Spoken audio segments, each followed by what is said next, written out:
You're back. And we're I still back. don't hear you. You don't hear me? Can you hear me now? I can hear myself. I got nothing. can hear myself. You're talking into your headphones. You have a mouth and you have Me? headphones on. Me? I can hear Can hear myself. the microphone. Me. Myself. You can hear yourself. Yes. I can't hear you. I can hear You can hear yourself. I can hear you. You can hear me. Yeah. I can't hear you anymore. It's not going to be much of a dialogue if I can't hear you. I don't think I have you muted or anything. Test. I'll tell you what. You keep talking until I can hear you, and I will tell you when I can hear you. If you keep asking, I can don't you hear me know now? what's And going I think that's what you're on. saying, but I I can't hear don't know you. what's going on. A few moments later.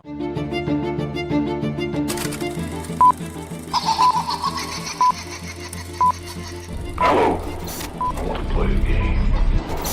Any plans for this evening? Perhaps a game night? Game over, man. It's game over. Shut up. Play the game. Play it from your heart. 26 years ago, we started playing a little game. Now, we're all gonna sit down, we're gonna finish it. And may the odds be ever in your favor. And here we go. Hello and welcome to Dice Camera Action, a mashup podcast about board games and movies. It's like my trailer voice, where cardboard movie meets the in your silver mind. screen. In a world where each episode we review board games. And if you're a cinephile, you could stick around to hear more of this voice and hear us discuss a movie with a similar theme.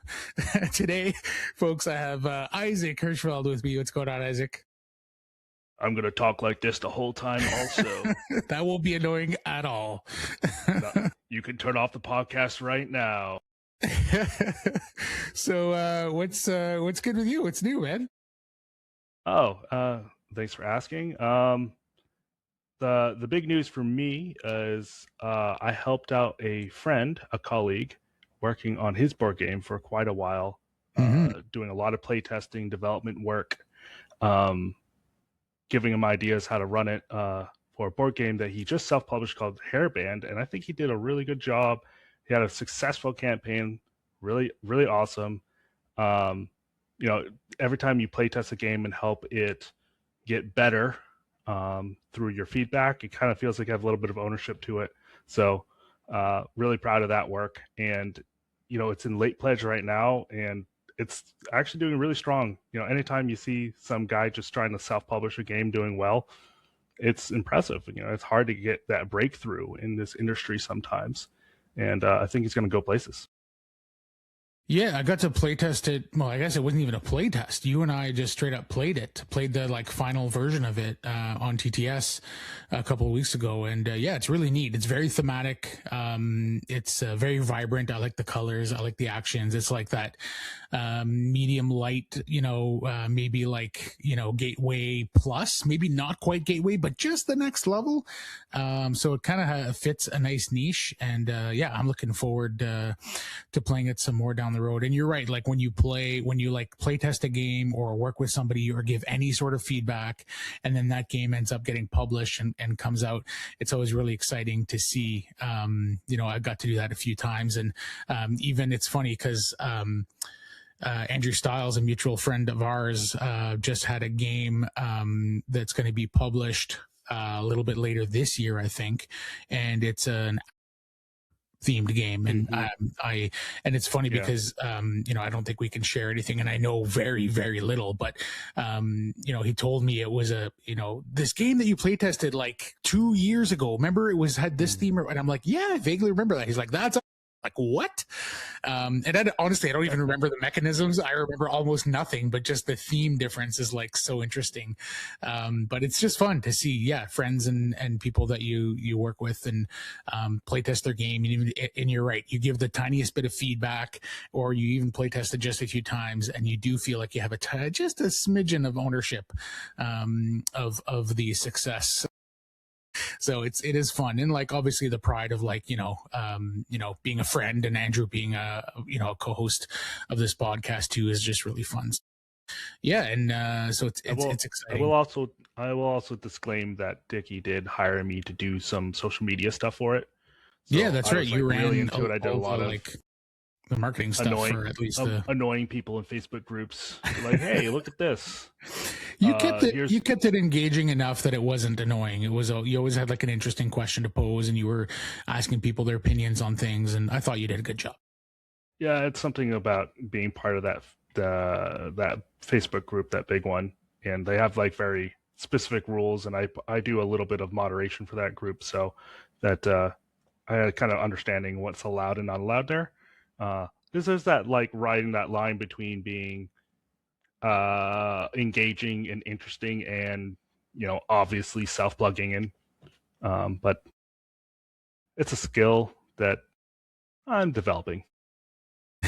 Well, I think you're doing a good job. So yeah, check out Hairband. It's where can they find it if people want to go check it out and do a late pledge thing? Yeah, I mean, if you just search Kickstarter Hairband, it should be it's on right there in Kickstarter. the first. Right yeah, on. it's still the late pledge is still up on yeah, should be up for a Kickstarter. little bit longer on Kickstarter. Right on. Yeah. Cool. And for those with a sharp eye, you might have noticed a new logo for Dice Camera Action. So I decided to splurge a little bit. We do have the sponsorship with Board Game Bliss, but even that sponsorship doesn't really cover the expenses of running a podcast. But I did decide to splurge and spend a little bit of my money and update the branding of the podcast. So got a professional to design instead of the kind of stuff that I made myself, kind of amateur graphic design stuff. But just spent a little bit of money and a little bit of time working with a graphic designer / artist, and got a nice shiny new logo done for Dice Camera Action. So you'll see slowly. It's amazing. Like I was telling my wife this yesterday, like I'm a little nobody with a little nothing podcast. And then I changed the logo and a little bit of the branding, and it's incredible how many spots I have to go and change it, and places that I forgot exist. Like I opened my link tree and it's like, oh my God, I have to update this logo in 8 different places. How am I even in 8 different places? I don't think 8 people listen to the show. But so it's check it out. Because there's only 6 people listening to the show, because if you discount you and me. Right? Oh, right. Minus us, of course. Yeah, if you don't count us, yeah. So new Dice Camera Action logo. I thought that was pretty fun to do, and let me know what you think, folks. I'm pretty proud of it. It looks great. We almost look man. legitimate.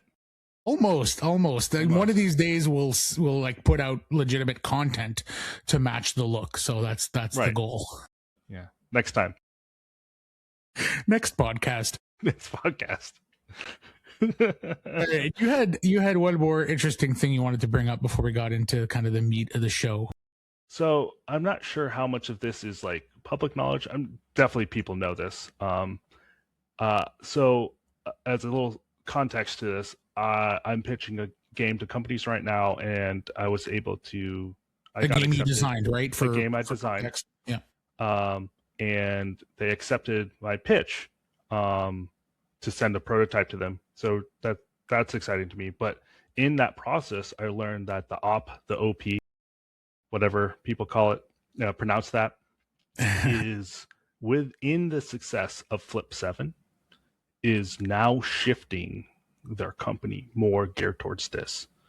Towards more like hobby games and less towards mass market. Right? You think of more mass market.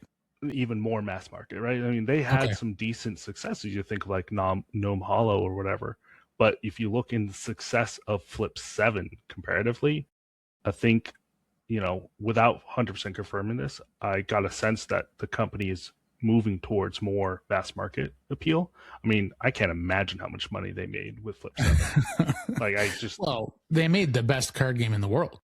I mean, it's at least number 7. I always love that they put that right on the box. Yeah. The best card game of the world. It's like nice touch. I like it. Do you ever play the board game Sequence? It's like an older game. Yeah. It's a classic game. It's on huge that in my box. family, yeah. Yeah, it's a great game. On the box, it says approved by some guy. Do you know what I'm talking about? No. Look at the box sometimes. On the box, or at least I have one of the older versions. On the box, it says like approved by Ron something. I don't even know remember the name. But the guy, I ended up looking this up. Like, who the heck is this guy that's printed on this box? It's just some guy that liked the game, and they printed it on the box. That's great. Yeah, it's one of the older versions of the game, the box. But anyway, I'm trying to see if I can find it. I'll look it up later. But anyway, so the OP moving towards more mass market games. Interesting. Something that's going to have higher player counts. That's quick game filler games. Very curious how that's going to push the industry. It's we live in a capitalistic system, right? It's the world that we live in. Or capitalist is the word I'm looking for.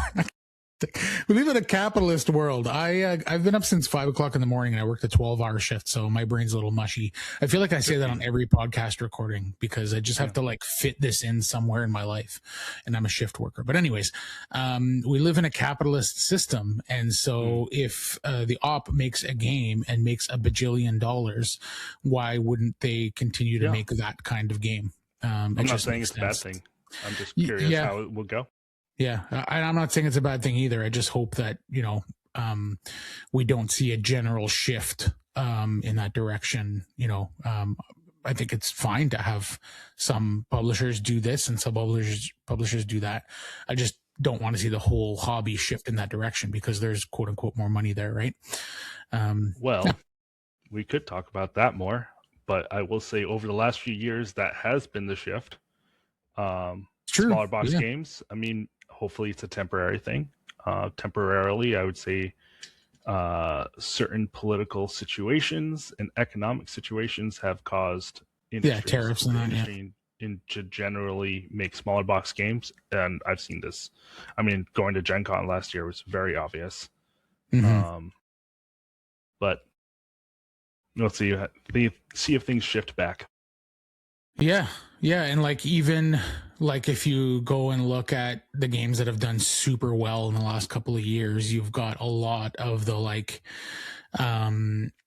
gateway and gateway plus games doing super well, and I suppose that's probably always been the case, but maybe a little bit more pronounced. Games like I'm thinking of Cascadia or even just a lot of tile laying games, trick taking games have gotten really hot. Games that just can appeal to more people that you can just bring to any family event and be like, hey, let's play this. And then, not be overly intimidating. So yeah, it's an interesting, a little bit of an interesting shift in the industry. We'll see what happens. All right. Before we move on to the meat of the episode, let's hear from our sponsor, Board Game Bliss. I want to take a quick moment to shout out our sponsor, BoardGameBliss.com, which is honestly where I've been buying games for years. This isn't some random ad read. They're literally the only people I reached out to because I already love what they do, and I was relieved when they said yes so I could be fully genuine when endorsing them. They've got a huge inventory of games and are always super competitive price-wise, which is important to me. At Board Game Bliss, we believe in the magic of play. Board games spark joy, forge connections, and create unbelievable moments. We source exceptional titles from around the globe, so your table always has something exciting to offer. Whether you're just starting out or you're a seasoned pro, there's always a new favorite waiting to be found. Go to BoardGameBliss.com and find out why they're my personal favorite place to buy board games.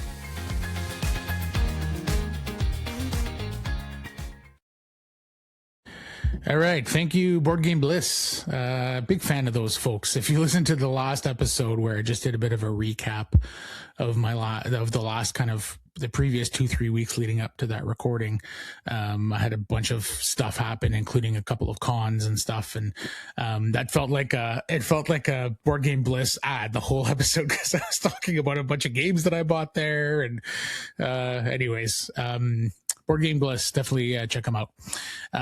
All right. I will. Also just to reiterate on this, independently of you recommending Board Game Bliss, it's the only website that I get regular. Like, I subscribe to their emails.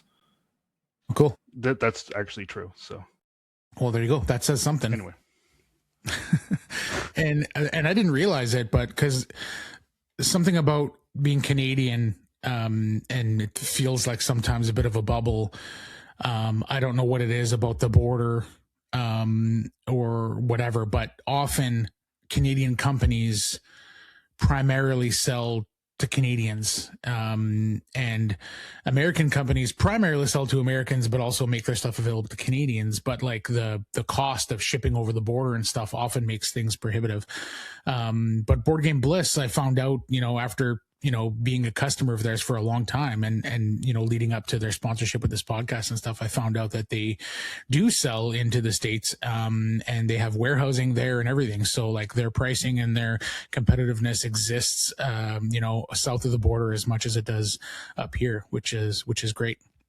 Yeah. So anyways, moving on from the Board Game Bliss ad.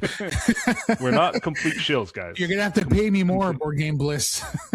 You hit the word limit. All right, so on this episode, I'm super excited. We're going to be talking about the Old King's Crown, a super hot game, in the last little while, and it's even hotter right now because it just finished its campaign on GameFound, where it was promoting a couple of things. It was doing a reprint. It was also doing an expansion called "This Songs of a Home?" ? Sounds right. And also they launched a game, an in-world game or an in-universe game called Annulet. And what I mean by in-universe is that the idea is that this Annulet game, which is a completely standalone little card game, small box card game, is quote unquote, or like, within the universe of the Old King's Crown, is a game that if you walked into a tavern or a bar or somebody's home in the world of Old King's Crown, you might see people playing Annulet. That's the idea. So kind of a neat little thing. And it's a cheap, I think it's, mind you, it's in euros. So do whatever conversion you need. But I think it was like 20 euros, 22 euros for Annulet. So I definitely backed one of those expansions. I think this is the second expansion they have. And then they have the base game, 2 expansions, and this standalone game, Annulet. So I'm excited to check out that standalone game and to get the expansions because, spoiler alert, big fan of this game. And then we will be pairing the game Old King's Crown, and the movie of the episode will be Kingdom of Heaven, the 2005 Ridley Scott movie.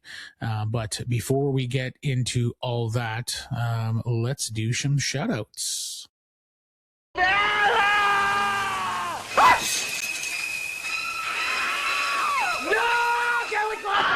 And stop shouting! I'm not deaf! Dude, Arnold gets me every time. Every time. You know what I love? My favorite thing about that is the Wilhelm scream. And I'm not sure. It's a good one, too. Are you familiar with the Wilhelm scream? You are. Not a ton of people are, but I just find it so fascinating. And now, after like years and years of like having this knowledge, I just hear it. And I meant to check this out before, and I didn't. But I thought it would be fun to do kind of a, coming out of the shutouts bumper, to ask the question, was the Wilhelm scream in this episode's movie? And I thought, because it's in hundreds and hundreds of movies, let's provide a little bit of context for our listeners. I think it was like in the 50s, there was an actor or maybe a character called Wilhelm. And they ended up, to be honest, I'm not 100% sure of the origin, but either the person screamed like that or there was a scream missing and they needed a scream. So they had somebody come in and do a scream. And anyway, so that's the Wilhelm scream. And maybe in the edit, I'll put it right here so that you folks can hear it and know what it sounds like. Hear it again. Yeah. But it's become an inside joke in Hollywood and in sound editors within the community of sound editors or whatever. They try to sneak in this scream in movies, and they do it in moments where there's an explosion or people falling off a building or falling into things or whatever. So it's sort of camouflage and kind of fits in a lot of cases. But I was pretty sure I heard it once. I wasn't 100% sure. Did you notice it, Isaac? In this episode or in the movie? In the movie Kingdom of Heaven. No, I didn't. I did not. Is the Wilhelm scream in Kingdom of Heaven? I'm doing this live. Yes, the Wilhelm scream is featured in the 2005 Ridley Scott film Kingdom of Heaven. This iconic stock sound effect, often used in action films, appears in the movie alongside numerous other 2005 releases. And there's a video. This video explains the origin of the Wilhelm scream. So if you want to hear more about it and get a more accurate description, check it out. It always, for some reason, when the Wilhelm scream comes up, it always reminds me of also when something falls into an alleyway in the background of of any movie. There's always a trash can that falls over and a cat screaming. There's always a cat screaming every single time. So to me, it's the same concept. It's like just the Wilhelm scream is always there, and that cat and the trash can. Yeah, and I dare you to go in any city and try to find a tin trash can like that. Yeah, right. It doesn't exist. All right, let's get into our shout outs for the episode. I feel like I've been talking a bit here, so Isaac, I'll let you start us off. All right, so shout out board game that my wife and I tried recently. We played Ember Heart by Mind Clash for the first time. It's one with a dragon or something, right? Yeah. Artwork of dragons. The concept is you are basically befriending dragons and freeing them from slavers, and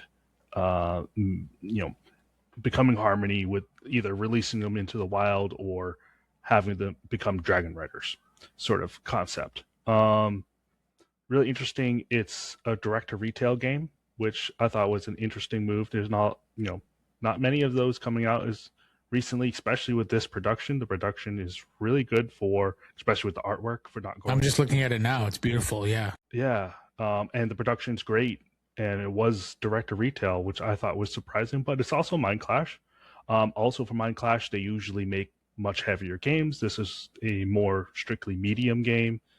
Has some really interesting kind of action selection through almost like a currency based worker placement concept, where you have a certain number of discs that are your workers, and go into locations cost a certain number of those worker discs, and then based on how many you spend is if you get the priority at each location, right? So if you spend the most, you get to pick from a location before everyone else when it's time to activate the locations, which is really interesting.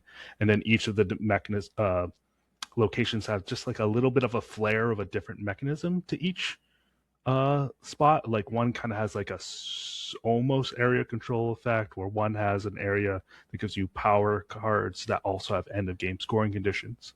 So each location kind of does something a little bit different, and I was surprised by it. When how the rules aren't that heavy, but there is some thought and complexity to it. But it also looks really complicated, but it's not complicated to get going once you get it explained to you. I was impressed by it. I had fun. Cool. Yeah, I really dig the art. I remember looking at it a bunch of times at the store, and it just kept catching my eye, and I never ended up pulling the trigger. But try before you buy it. Try before you buy. Okay. It's not a must buy, but sure, I'm gonna play it again. Cool. All right, that's Ember Heart. The game. Pardon? Yes. Did I say that wrong? Ember Heart. I repeated it for no reason. Okay. Yeah, that's a thing to do. You're gonna kick me off the podcast, aren't you? Continue. You're doing great, Isaac. You're doing great. Thanks. I'm proud of you, buddy. Yeah. Okay, so the game I want to talk about is a game called Renature. Have you heard of Renature, Isaac? Mm-hmm. You have. Okay. Yeah. Have you played it? I have not, but I've seen the Okay. box cover many times. It's very deceptive. It's very deceptive because it looks like a pretty, like, placing animals, like nature, ecosystem kind of game. If you look at the cover, especially, it's got butterflies on it and it's got a beautiful tree and a sunset and it's beautiful. But make no mistake, this is a game by Kramer and Kiesling probably one of their most famous one is Tigris and Euphrates, and amongst other like tile laying, area control games that are very, very competitive and sometimes seen as mean games.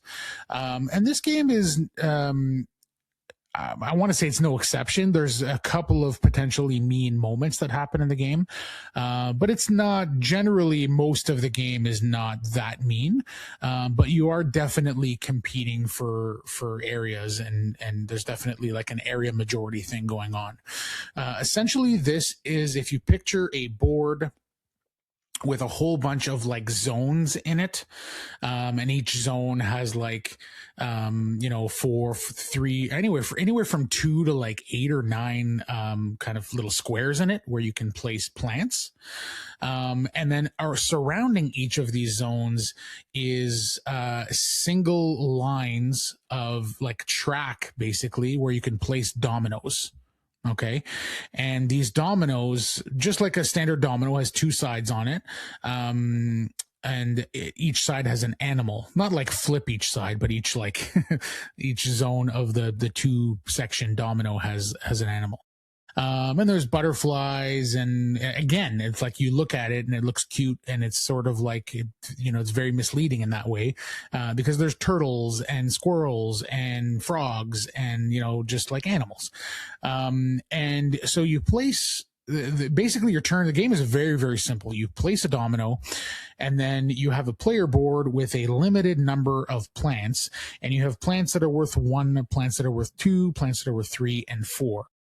And then you also have on your player board a very limited number of neutral plants. And so they're just like beige pieces versus like my color might be orange or black or whatever my color is.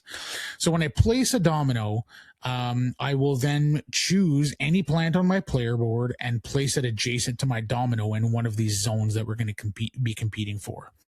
Then it's your turn. You take a domino and you either start in one of 4 predetermined starting locations, or you place adjacent to the domino I just placed.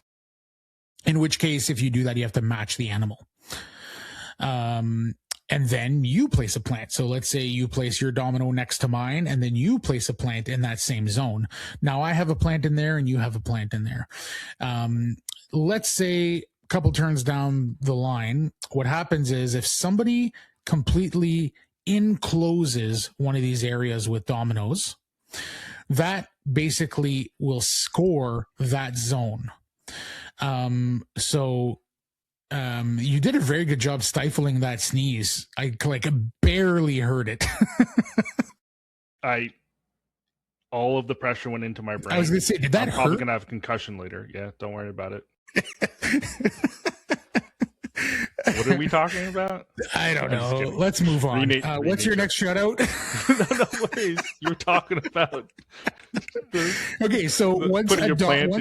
once the game. dominoes completely close off an area, that triggers scoring for that area. So then we're going to look in that area. We're going to see who of me and you and Johnny and Cindy has the most power in that zone. So let's say I had put my 4 plant in there and you had your 3 plant in there. And then, whoever else had less, there's a little token that goes in there, and whoever got the most gets X amount of points. Whoever got second most gets X amount of points. And that's all it is. Like, you're circling out an area, and then as soon as it's closed in, you score it. So it creates a lot of like really tactical decisions of like, I could place a domino here and place a plant there, and that's really good. But on the other side of my domino, there's another area that I'm competing for, and I might want to play there instead. Or maybe now that I've done that, I'm opening an opportunity for the next person to place a domino to a section that hasn't been previously available, giving them the leg up on that area. So you're sort of playing defensively, you're playing very tactical in nature, and it's a really simple system with a lot of really interesting decisions. And the rule that I think makes this game is that ties will mutually eliminate the tied players. So if I have strength 4 in there, and Isaac, you have a strength 1 in there, okay, and then you close it in. So you have the last opportunity to place in the zone, and you place a neutral 4, because you can put in neutral, right? You could put in a neutral in there. So now me and neutral player, non-existent player, are tied, effectively eliminating us. It's as if we don't exist in that zone, making you with your little tiny 1 the strongest player in that zone. So you can really like sneak in. And if you plan it properly, and, obviously there's a cost associated because you're using your limited amount of neutral pieces to do that. But there's like lots of opportunities to feel really smart and really sneaky and kind of sneak in and steal things and grab things where other players thought they had a leg up. But of course, other players are doing that to you at the same time. And the worst that's going to happen is that I was planning to try to get 6 points there, and I got none instead, or I got 4 instead. And then, but like my next turn comes up and I can do something similar in a different zone. So there's always like, it's a game where you're like, I think it's like, if you're playing 3 players, you take 18 turns. So there's lots of turns where you're like, oh, I get 5 points this turn, and I get 4 points this turn, and I get 8 points this turn. So it's not a big deal if like one turn somebody slides in and takes some points away from you. It makes them feel really smart and good. And although it does make you feel a little bit bad or whatever, it's not the level of feel good by doing these smart things way outweighs the feel bad, if that makes sense.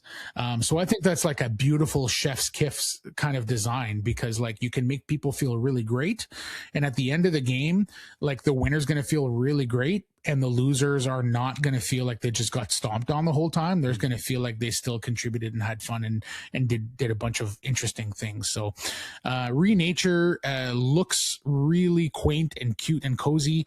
And though it sort of is, depending how you play, it can be a little bit mean. So if that sounds interesting to you, definitely check it out. I'm a huge fan. Simple rule set. Really fun tactical decision-making involved. Next shout out. So technically not a movie, but I have finally took the deep dive into Dungeon Crawler Carl. Cool. I know that's very hypey right now, and I decided that, I'll jump on the train, and what a ride. Have you listened or read this book series yet? No. Funny enough, my wife, who is not into fantasy or role playing or sci-fi or any of these things, but that's how hyped it is. That's how mainstream it's become. She's seeing it in all her book groups, and it's being recommended to her, and she's seeing it everywhere. So she decided to give it a try, and she did the audiobook, and she found it really fun and interesting. I'm not sure she's going to continue after the first book, but she definitely said that she had a great time. So I probably started listening to it in January, and I'm already listening to book 7. My God. So that's all you've been doing? It's all I've been doing on my Did you quit your job? Other than playing Ember Heart recently. Well, I have an hour commute to work in the morning. So I have plenty of audiobook listening time. There you go. For the audiobook, the voice, the narrator is phenomenal. I've heard nothing but amazing things. Yeah, is phenomenal. I've have friends that didn't realize there was one person doing all the voices. So That's cool. That's very impressive. Yeah. Book series is great. The very small synopsis is there's an intergalactic TV show called Dungeon Crawler, where basically entire planets are seeded with life, and then after a certain amount of time, they transform the planet into a giant dungeon of some sorts and force all of the life on there to compete in this dungeon, with the carrot that if they complete the dungeon, they get to reclaim their planet, and if nobody does that, the planet just gets completely wiped off the map. And through this process, the main characters get forced into this dungeon, and all they're trying to do is survive, and they have no idea what's going on, and suddenly there's a goblin attacking them, and like, what the hell's going on? And then they later on find out it's a TV show, and it's just the layers get on top of that. It's very crude in a lot of ways, very humorous in a lot of ways, but there's a lot of very interesting social commentary to it as well. Very enjoying it.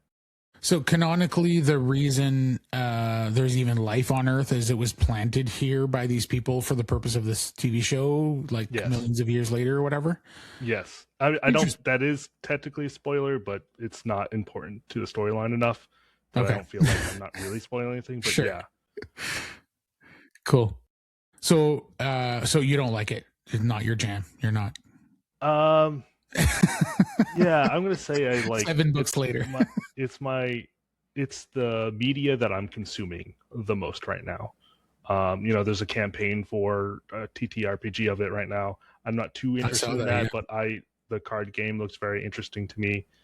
So I'm gonna look at that. There's a graphic novel of it being made. There's a TV show. They're developing a TV show right now. Yeah, they're saying that it hasn't gotten far yet. I'm definitely going to watch it. We'll see. Yeah, I'm having fun with it. Moving on. Speaking of graphic novels, a little bit of a funny story with this, but I was browsing and I came across a title called All You Need Is Kill. And are you familiar with this title? No. Okay. So it's called All You Need Is Kill. And stop me if this sounds familiar, but essentially, the planet is sort of taken over by aliens, and humans are sort of living alongside, but, also trying to survive or whatever. And then at the very beginning, a war breaks out, and the aliens start killing the humans. And our main character, who's like I don't know if she's like high school or college, but it's animated, so it's a little bit tough to tell. But she's like young adult, let's say. She has a large tool that she was using for work or something, like a big, look like a jackhammer type of thing. And when they attacked, like the moment where the aliens stopped being sort of civil and attacked, and she jumps in and like kills one and gets covered in the alien's blood. And then she wakes up, and it's the same morning that she just lived. And she's like, oh, a dream, whatever. So she goes about her day and starts realizing that she's reliving the same day. And then the aliens attack again, and she gets killed because the aliens attack everywhere. She gets killed, she wakes up again, same morning. Wakes up again, same morning, gets killed, wakes up again, same morning, over and over again. Does this plot sound somewhat familiar to you? Edge of Tomorrow? You got it. Yeah. So I had no idea, and I felt sort of smart and dumb at the same time for whatever reason. Cause like I'm watching this movie, and it's like the very, very broad strokes of this are similar, but like all of the details are completely different. And obviously this is animated versus live action. So like when it very first happened, the very first moments, I'm like, oh, this is sort of a little bit like Edge of Tomorrow. And then as soon as she woke up for like the second time, that's when I realized, I'm like, this has to be this has to be the same source material. It has to be. So I Googled it, and of course it was. So I felt really dumb for just not knowing in the first place, but also kind of smart for having figured it out. But the broad strokes are pretty familiar. I would still say worth watching though. Like the animation is really cool, has a bit of a Studio Ghibli vibe to it, but not quite the same. It feels a little bit, I don't know. I wouldn't even know how to describe it. It has a Studio Ghibli vibe to it, which might not be the only time we mention that today on this podcast. But yeah, it's really good. The action is good. The storytelling is good. The characters are cool. It's different enough for sure from the movie that would be 100% worth watching. Versus the Tom Cruise version, which is, way more American, and way more, male centric macho versus, this movie, which is about like a young woman just trying to figure things out and whatever. It almost feels like, at first what I thought it was that the Emily Blunt character from Edge of Tomorrow, I thought this was maybe a prequel to Edge of Tomorrow where they talked about how she became whatever they called her, the princess of, I forget what, the Angel of Death or something like that was her nickname in the movie, but it turns out it's just the same source material. All You Need Is Kill, really, really cool. If you dig animation, and you like that sort of like Groundhog Day style storytelling, I'm a huge sucker for it. I could do like a whole episode talking about those types of movies. There's enough that we could probably do that. It's a good idea for an episode. Yeah. Big fan of these time loop movies. And All You Need Is Kill is a solid addition to the subgenre. I really enjoy Edge of Tomorrow, and if I could watch a version of Edge of Tomorrow that doesn't have Tom Cruise in it, I might actually love it. Yeah, so. I'm a huge fan of Edge of Tomorrow. I think it's like an incredible action movie. Like if you just want a great, fun action movie, like it's a blast. It's so much fun, and like I'm lukewarm on Tom Cruise. I could take him or leave him. I think what he does, he's pretty good at it. But at some point, you have enough of it, and it's like he doesn't really like deviate much anymore, or at all. He used to be a much more diverse actor, right? He used to do. He was way more interesting when he was working with auteurs, like he was working with Steven Spielberg and Stanley Kubrick, and like that part of his career, I thought it was way more interesting than people don't direct him anymore.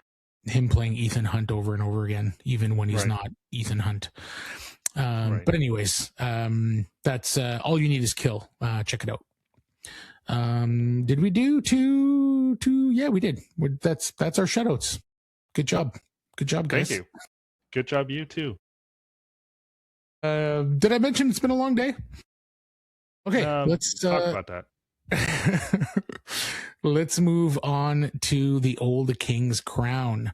Yeah, it's published in 2025 by Eerie Idle Games, by Pablo Clark, art by Pablo Clark, published by Pablo Clark, by Eerie Idle Games. But essentially, from my understanding, he is a one-man show.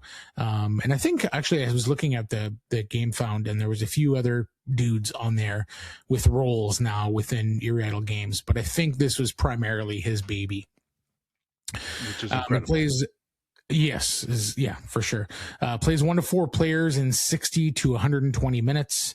The weight on BGG is 3.66, and it has currently a BGG rating of 8.1.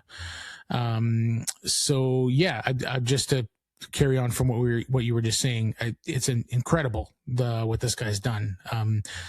Whether you love this game or not, if you don't like this game, my reaction would be, because I do love this game, is that it's just not for you. Because like when you look at the design of the game, I feel like it's incredibly well designed. It does what it's trying to do really, really well, with some caveats that we'll get to. What he's done here, not only as the designer, but as the artist, is really, really impressive. Apparently he'd been working on this game for about 7 years before its release, and now he's done a couple of expansions and another game. I'm really excited to see what Pablo Clark does going forward as well. So the old we won't see it for 7 years. Yeah, we might not see something else. You know what? And if he comes out with a banger like this once every 5 to 7 years, I mean, it might be worth it. He could be like the Paul Thomas Anderson of board games. Yeah. No, it's incredible amount of work, and it's such an amazing thing to see somebody in industry just kind of be able to come out of nowhere. Oh, I mean, obviously not out of nowhere. He's been working on this for so long. Sure, doing the full package himself and being so successful and making such a product that, I don't know, just feels like it's coming from one of the big guys. Incredible. All right. Yeah. Lead us into right. what's it about? So the Old King's Crown is a game of card-driven conquest where you play as heirs to a vacant throne, vying for control of an ancient overgrown kingdom. Wield unique abilities and leverage your followers' traits to best outwit your opponents across a map that stretches from the teetering heights of the castle to the dappled light of the necropolis. As leader of your faction, you will be staking claims with heralds openly, as well as positioning your forces in secret, hoping to claim the locations that fit your designs. However, keep an eye on your rivals, as they too have agents and agendas poised to undo your best laid plans.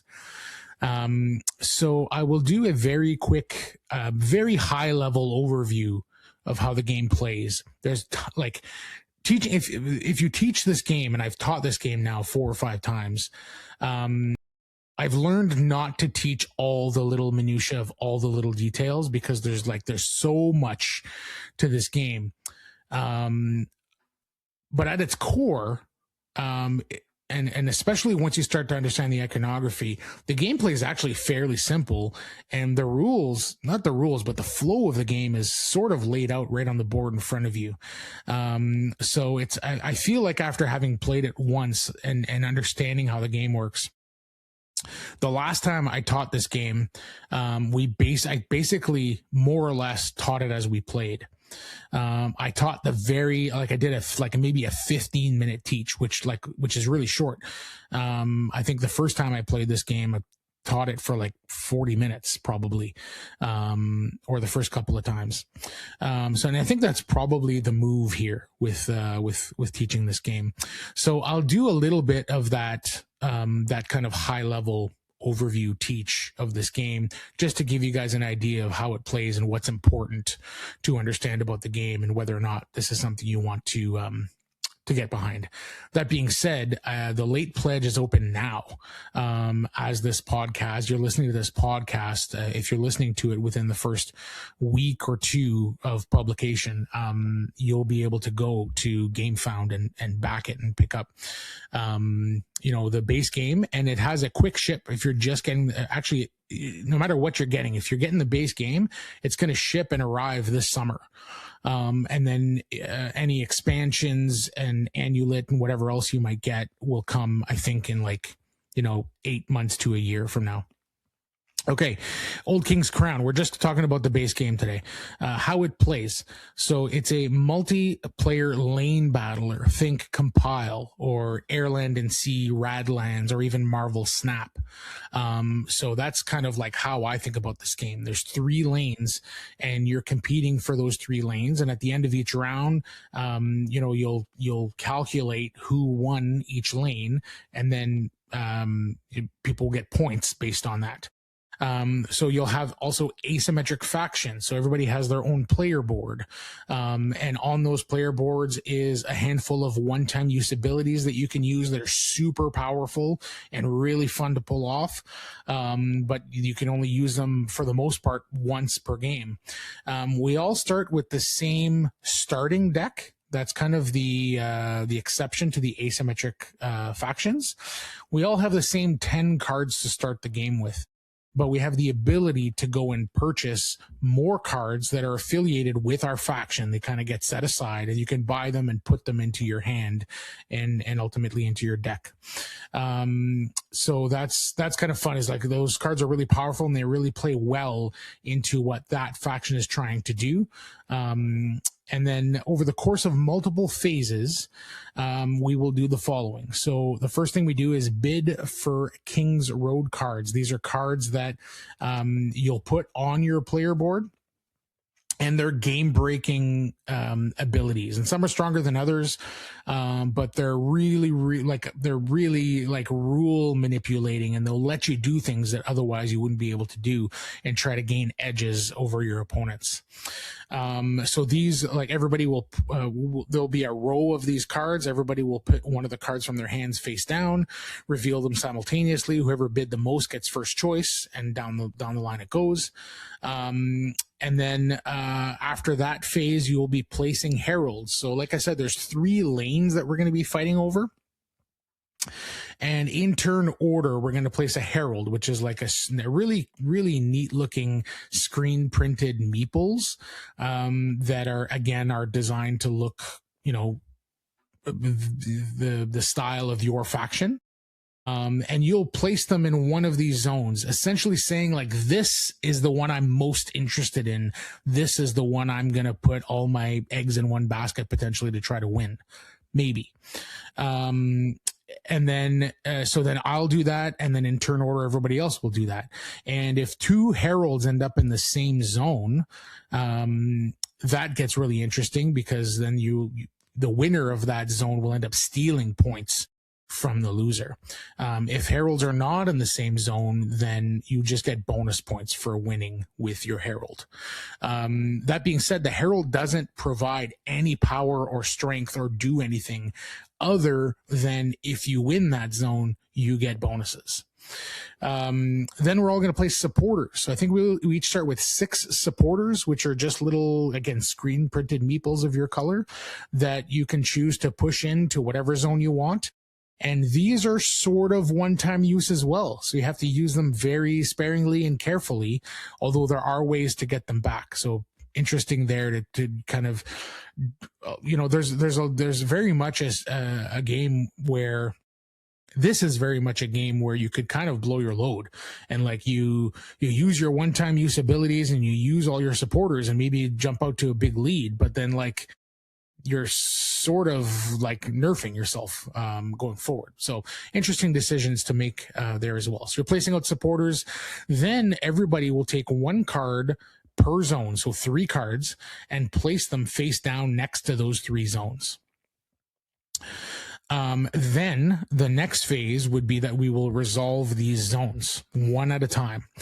So in order, we will all reveal our cards for zone number 1.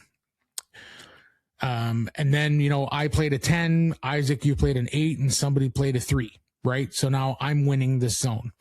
So again, in turn order, we all have the ability to activate abilities during this combat. Abilities that let you bring cards in from your hand. Abilities that let you retreat and actually say, you know what? I don't want to hang out in this zone, and I'm going to take all of my stuff, my supporters, my herald, my cards, and retreat and get out of there. Maybe you did that as a bluff, or maybe you just got outplayed and you don't think you're going to win anymore, so you want to get out of there so that you're not wasting your resources. So in turn order, we each get to either flank or ambush, or there's a couple of, pardon? Assassinate. Assassinate's another one, yeah.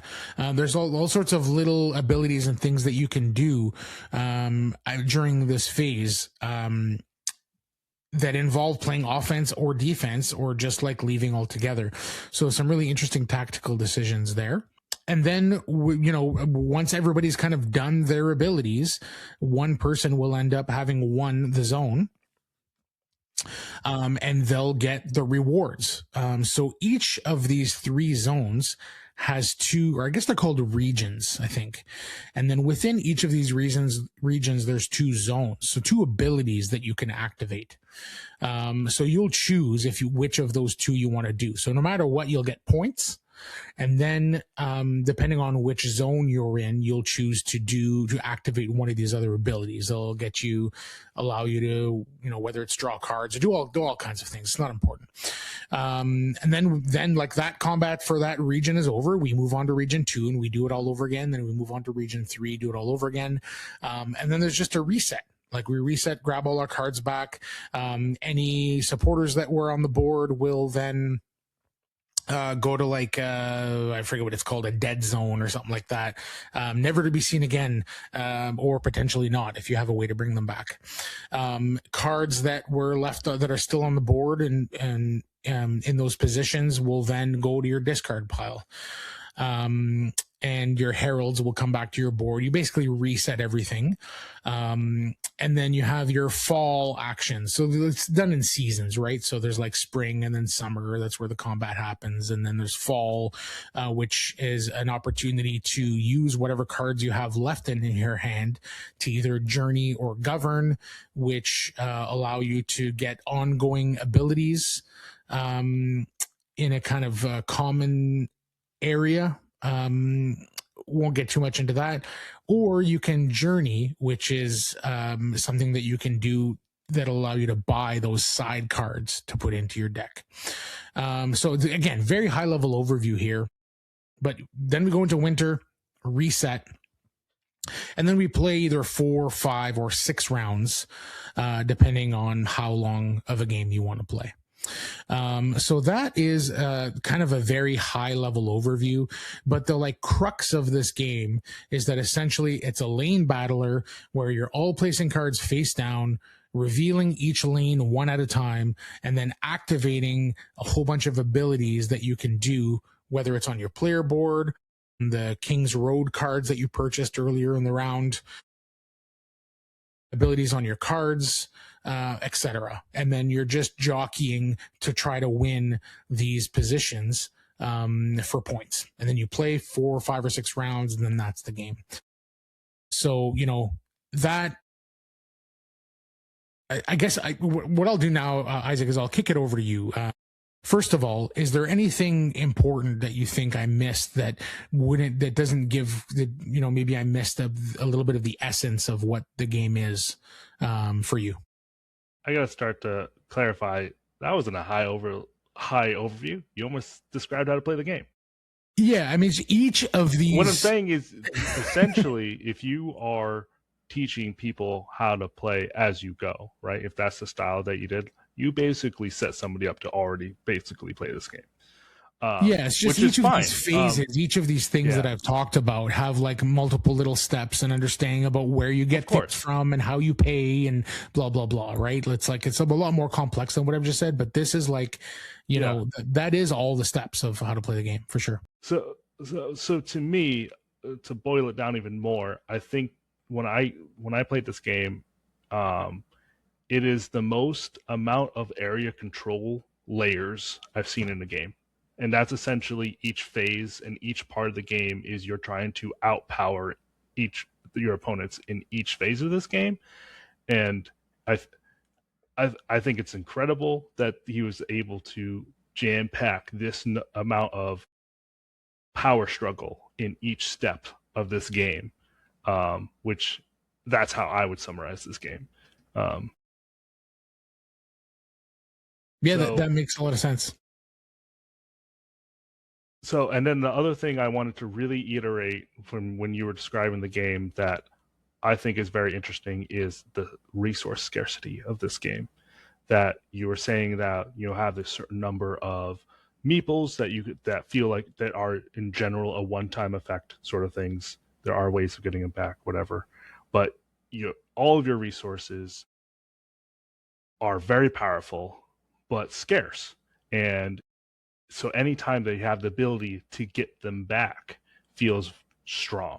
So there's a lot of interesting opportunities in that game in Old King's Crown where like, oh, I really don't want to use this. And then you get a card or an effect that's like, oh, I'm going to get it back. And now I'm going to do something really great because I can throw this out there and everyone's going to be like, oh, wow, he's spending a lot. And you're like, bam, I get it all back. And that feels very satisfying. The other thing like to mention is there's a very satisfying ramp of your abilities and effects you get in this game. You do very little at the beginning, but as you use these very powerful effects, they give you 2 powerful effects. You get 3 powerful effects. So, at first, doesn't feel a little bit, and when you get to the last round, everyone's just like taking their turns, just boom, each other, oh damn, boom, oh damn, boom, oh damn. So it gets the ramp is very interesting in this game, and that's assuming everybody is paying attention as they play the game and they didn't blow all of their one-time effects within round 1 like I did. Right.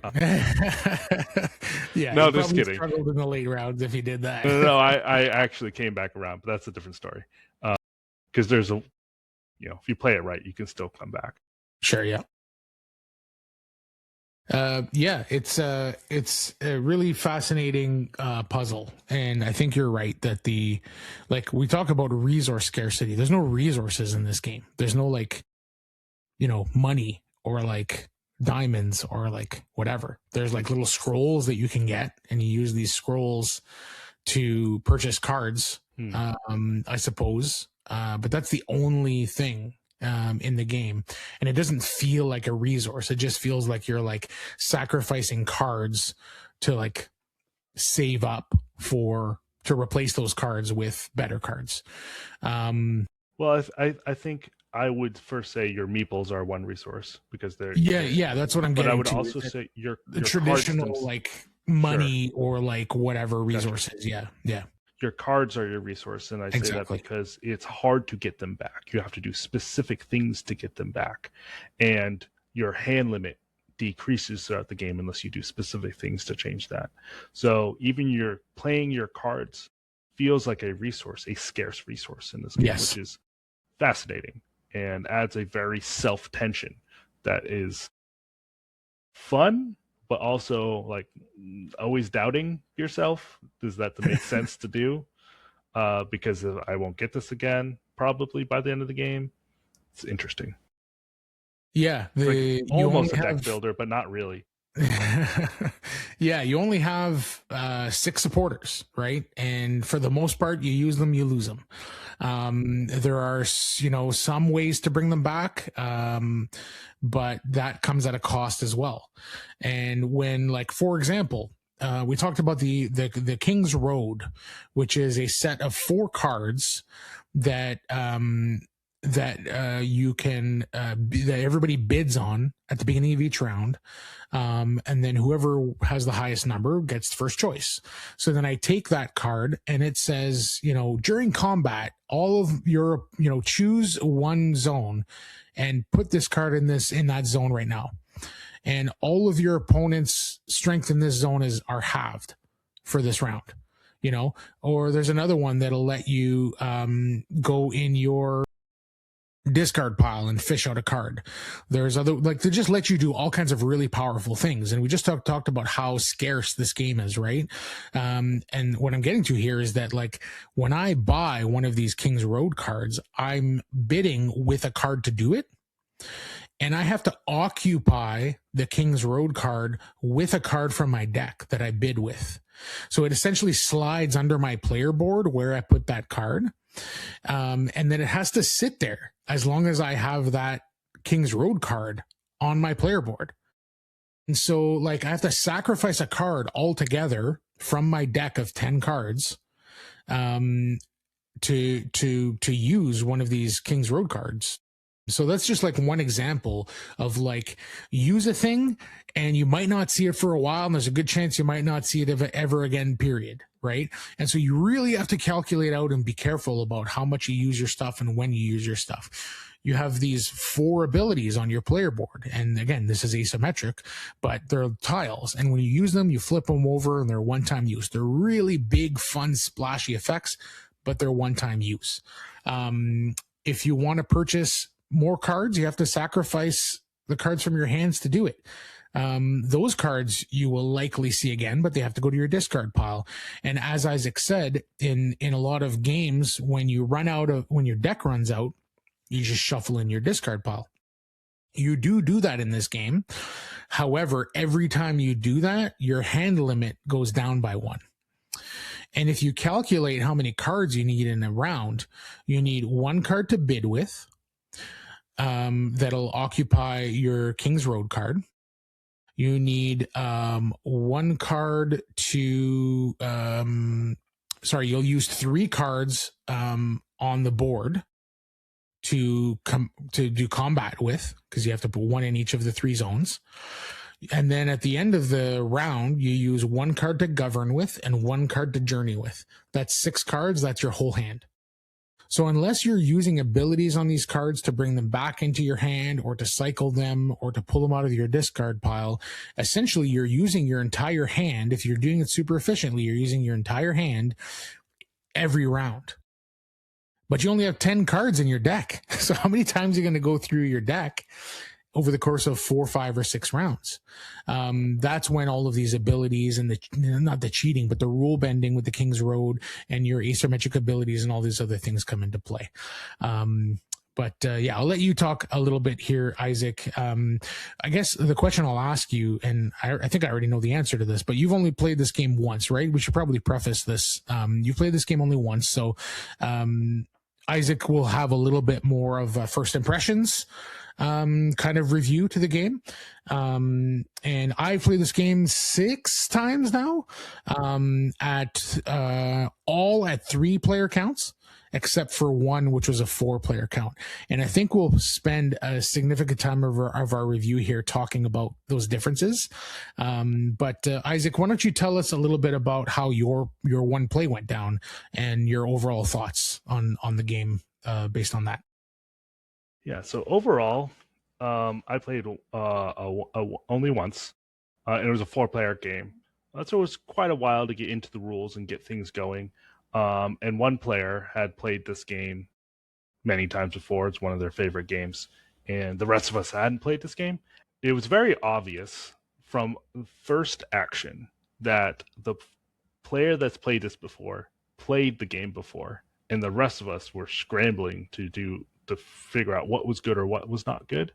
Our first trying to get the first kingdom card, we have these hands of cards. We're like, oh, this is going to be interesting. This is going to be interesting. And, oh, I got to sacrifice a card right now before I even know what I'm doing. And we kind of all did this non-committal, trying to this sounds interesting. This sounds interesting. Is that broken? I don't know if that's broken yet. And then he got a card that just gives him 7 points right off the beginning of the game. Now, that is a lot of points for this game. 7 points. He got a card. He won a card that gave him 7 points, and we were never within 7 points of him after this. There's a kingdom card that just gives straight 7 points. I'd be very curious to know what that card was. I haven't seen it. You play 7 cards, and that card then gets I forget the term, exhausted. You're immediately. So you lose the card that you used to get it, but you just get 7 points, and that's the effect. And he was ahead of us by at least 7 points the rest of the game. Okay. And which is fine, right? But it was it was a very interesting. Okay, that's what's going on now. We need 7 points is a lot. We should have been paying attention to that. But anyways, okay, so let's keep going. The general flow of the game is really good. I do like the flow of the game. I like how it's set up where you're first going through this, quote, spring actions, and then the summer actions, the fall actions, and they all kind of have their own uses and purposes and timing. And there's a very interesting timing and dynamic of trying to struggle of when I should play certain cards, and this could be really good for me, but it might be better for me to wait to a later part of the round to play. So that I felt that felt great. The different extra area controls, the governing is a whole other section of almost area control. Having cards play in the fall, it has another feel of almost area control too, because they can come onto the board at a different timing than the other cards. And we all felt that we're all having a really good time until we realized the person that's played this game before is so astronomically ahead of us that we're not even sure you know, at some point, my buddy and I, it's like, okay, I'm going to beat you. No, you're going to beat me. It doesn't matter if we're second or third and fourth. That's our goal now. Yeah, we're playing for second now. Yeah. um, and the other thing that in that process made us realize I don't know, I would curious what you think about it. I feel like there's a big king making problem with this game. There's very easy for you to be like, I'm going to enable you to win this by putting in resources into somewhere and then moving it somewhere else or whatnot. But that unfortunately did happen a few times in our game. Yeah, I think any game with like area control can get into a situation where that's possible. And I'll say that in the 5 games that I played, that happened once, where it was the very end of the game. I was not in contention for the win. And then the 2 people that were in contention for the win were battling over an area. And I forget what action or ability.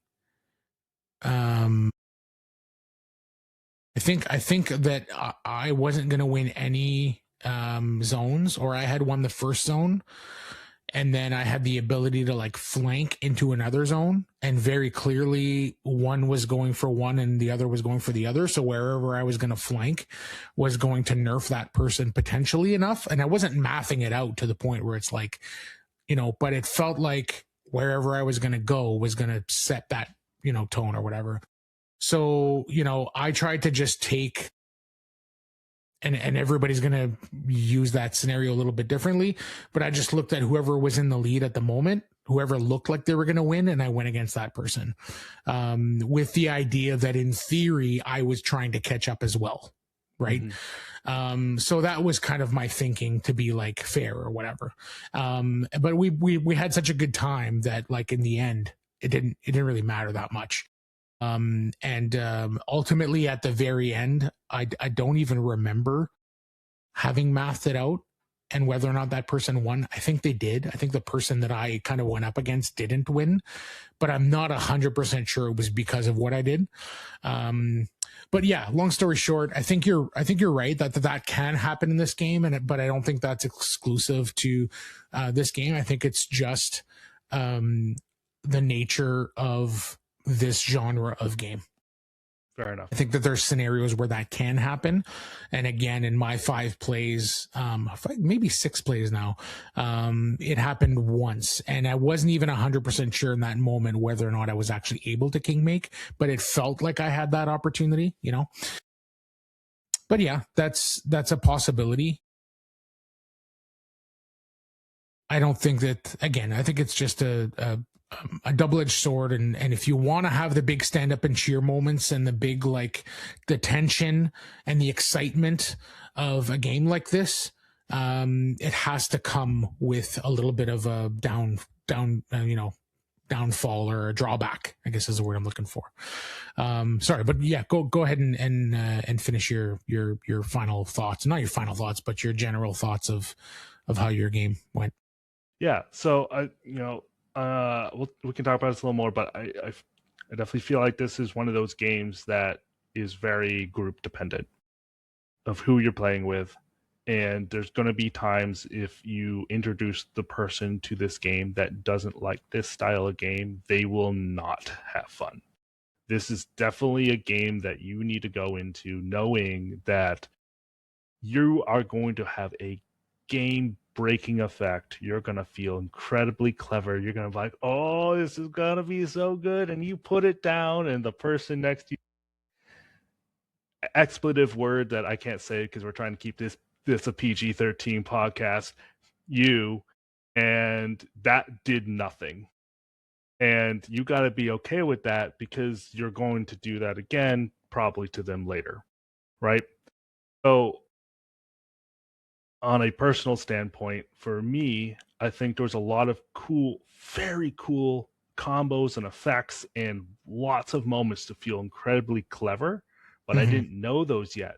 So every time I had several times where I took 2 rounds to build up this plan, and I was so excited, and I was always the guy right before the guy that knew what he was doing, and I'd be like, bam, and he's like, oh, countered.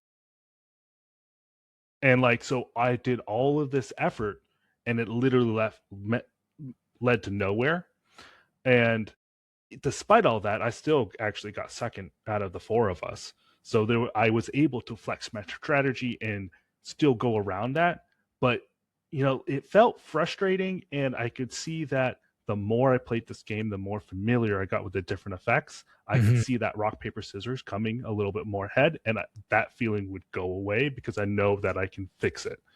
Yes. But as a first-time player, playing with a very experienced player, that their concern was not to have everyone have fun, but more to win. Yeah. There was that can cause tension if you're not playing with the right group that can handle that. Yeah, that's fair. Yeah, my second to last game, I played a 4-player game. That was my one game at 4 players, and one of the players got really upset super early in the game because one of his plans didn't come to fruition. And he was like, oh, well, this is just rock, paper, scissors. Like, I put a thing here and I didn't put it in the right place, and you happened to put your thing there, so my thing didn't work. And what can I do? What can I do? And he was just mad. And it was sort of a miserable experience. Yeah. It was sort of a miserable experience for the next almost 2 hours because this guy was so miserable about it. And I even gave him an opportunity. I said, we can finish without you if you're not having fun. It's not a problem. Not every game is for everybody. I won't be mad. You could step away and we'll just continue without you. It's fine. And he was adamant to continue. So I was, okay, fine. But he was just miserable the whole time. And so it kind of dragged the whole kind of juju of the game down. But the rest of us, had a good time with the game. And that was probably the play of this game that I did enjoy the least, I will say. And I remember when we were kind of having our group chat, and it was me, you, and Jason. So Jason was involved in that game, played with us. And he was echoing some of your thoughts of it's just really chaotic because there's 4 people at the table and everybody's doing all these crazy effects and whatever. And this is the kind of game where you're going to have plans. And if you're playing at 3 players, I'm just going to throw out a number, 75 to 80% of those plans will work. That sounds like a made-up number. It's 100%. I don't know what the ratios are. I don't know what the ratios are, obviously, but it feels somewhere around 3/4 of your plans will work out. You planned a thing. You're like, I'm going to reveal this as exactly that moment. It's going to give me the boost, and I'm going to be able to do a thing. And then somebody else comes in and they squash that. Well, 3 out of 4 times that'll work. And this is kind of just my general feeling about it. That's at 3 players. When you go to 4 players, it just becomes the Wild West. And although the game can be enjoyable for that reason, but it felt like that percentage of 3 out of 4 times my plan's going to work, and I'll be like, yeah, that worked out and that feels really good and I feel really smart. When at 4 players, just the injection of that one extra player, I felt like the game got exponentially more Wild Westy to the point where only maybe 50-60% of my plans were actually working out. And that drops to a number where a lot of people are going to really struggle to be half of what I'm doing isn't going to work. That's really frustrating. Yeah, no, I could definitely see that with the 4-player. I mean, it was very chaotic. I think it's mostly, and I think there's a little bit of way to mitigate that is trying to go for less big, not as big moves. You definitely would play differently. I think I would play very differently, having to play it again, especially if I was playing on a different player count. But there's different area pockets where you can get effects, right? I realized I was not going to get a huge advantage from the governing section of the board. very early on. So I actually started to ignore that, and that's when I started to get better. And that's what ultimately led me to get second in this game, was flexing my strategy. So there's definitely, even though it's wild, there's definitely enough things that you can do to mitigate that. And as long as you are okay with that frustration tolerance sort of thing, but not everybody is. That's 100%. That's 100% it. Like if you go into a game and only 50% of what you're trying to do works, like that can be really frustrating and annoying. If you go into a game knowing that and just trying to go with the flow and have some fun and be a little bit more tactical, a little bit more flexible, a little bit less long-term planning, and a little bit more just like sneaking a point here, sneaking a point there, figure out how to be a little bit more tactical and a little bit less strategic, maybe that's the move. But I will say, like, my favorite player count is going to be 3 players going forward. I think it's just like the sweet spot for this game. And I have not played it at 2. I heard it's really good. And I hear that it becomes way more chess-like. You're very much reacting to what your opponent's doing in a lot of cases. I'd like to try it. I haven't gotten the chance to. But my 3-player, all 4 or 5 of my 3-player games of this have been like super tense and super fun. And most of the time my plans work out, but every once in a while, oh no, somebody like foiled me. And then those are fun moments too. Like you want some of those moments in these kinds of games, right? Otherwise, if everything always works, what are we even doing here, right? Like go play Arc Nova, where you could just like have your head down and do your plans and then figure out who won at the end. That's not my favorite kind of game.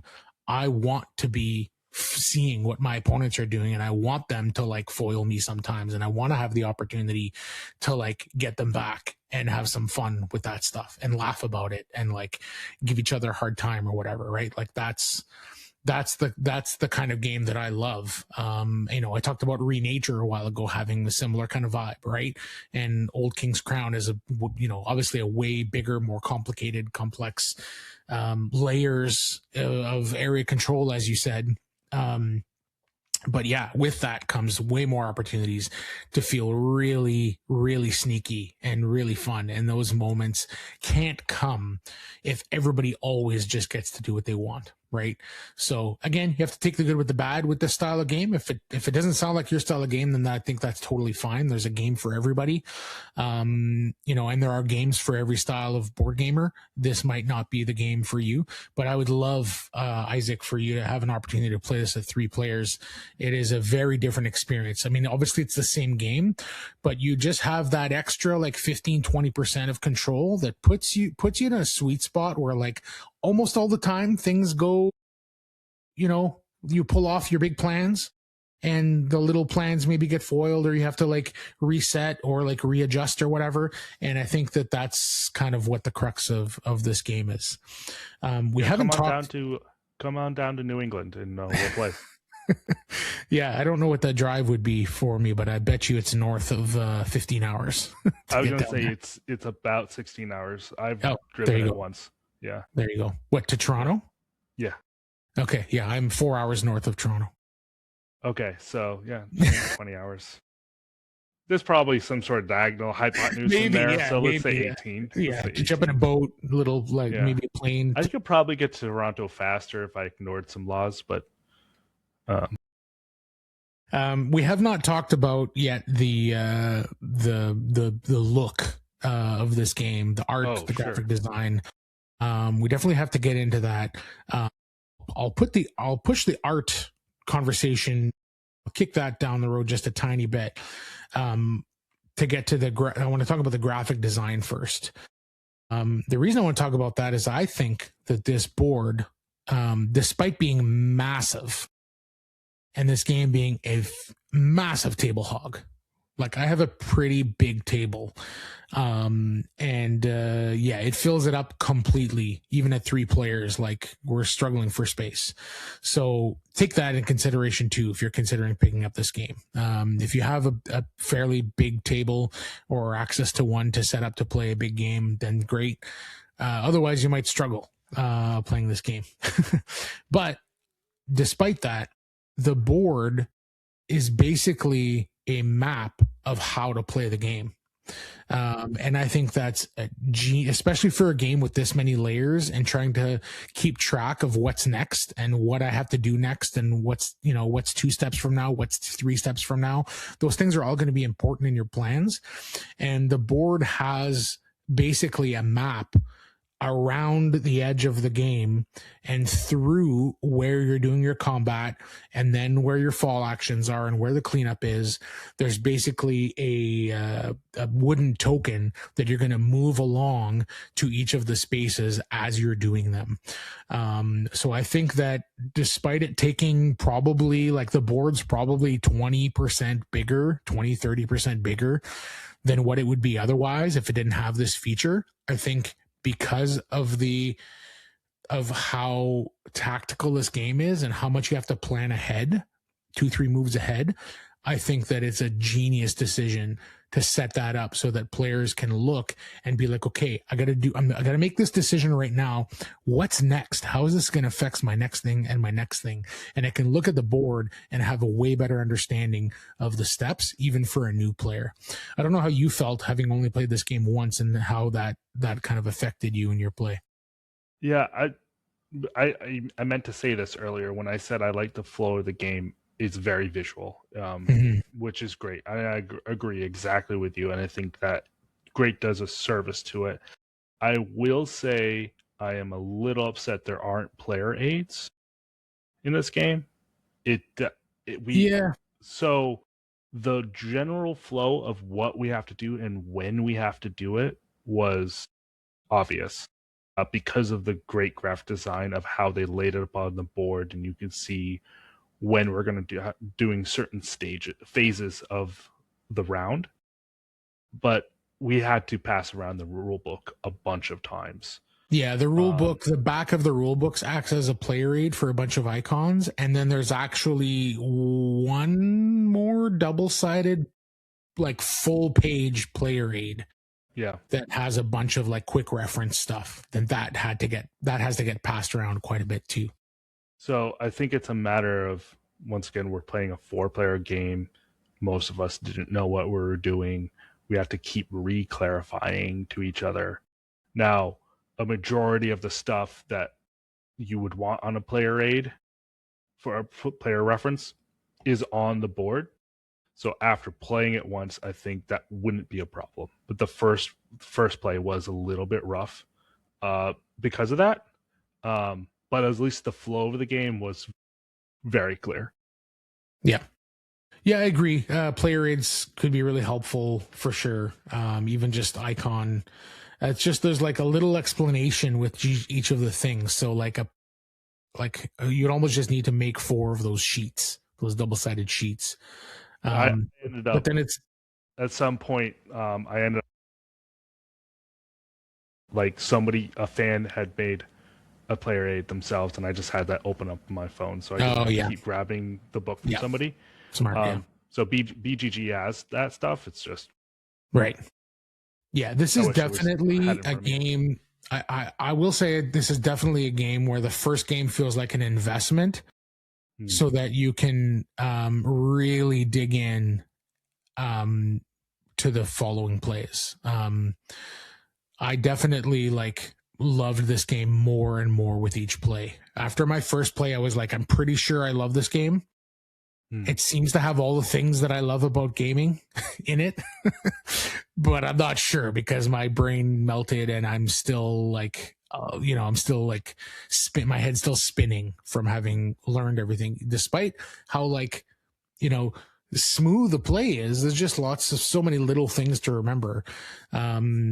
And everything's very intuitive once you know the graphic design, once you understand all the iconography and you understand, 5 or 6 different concepts, you're good to go.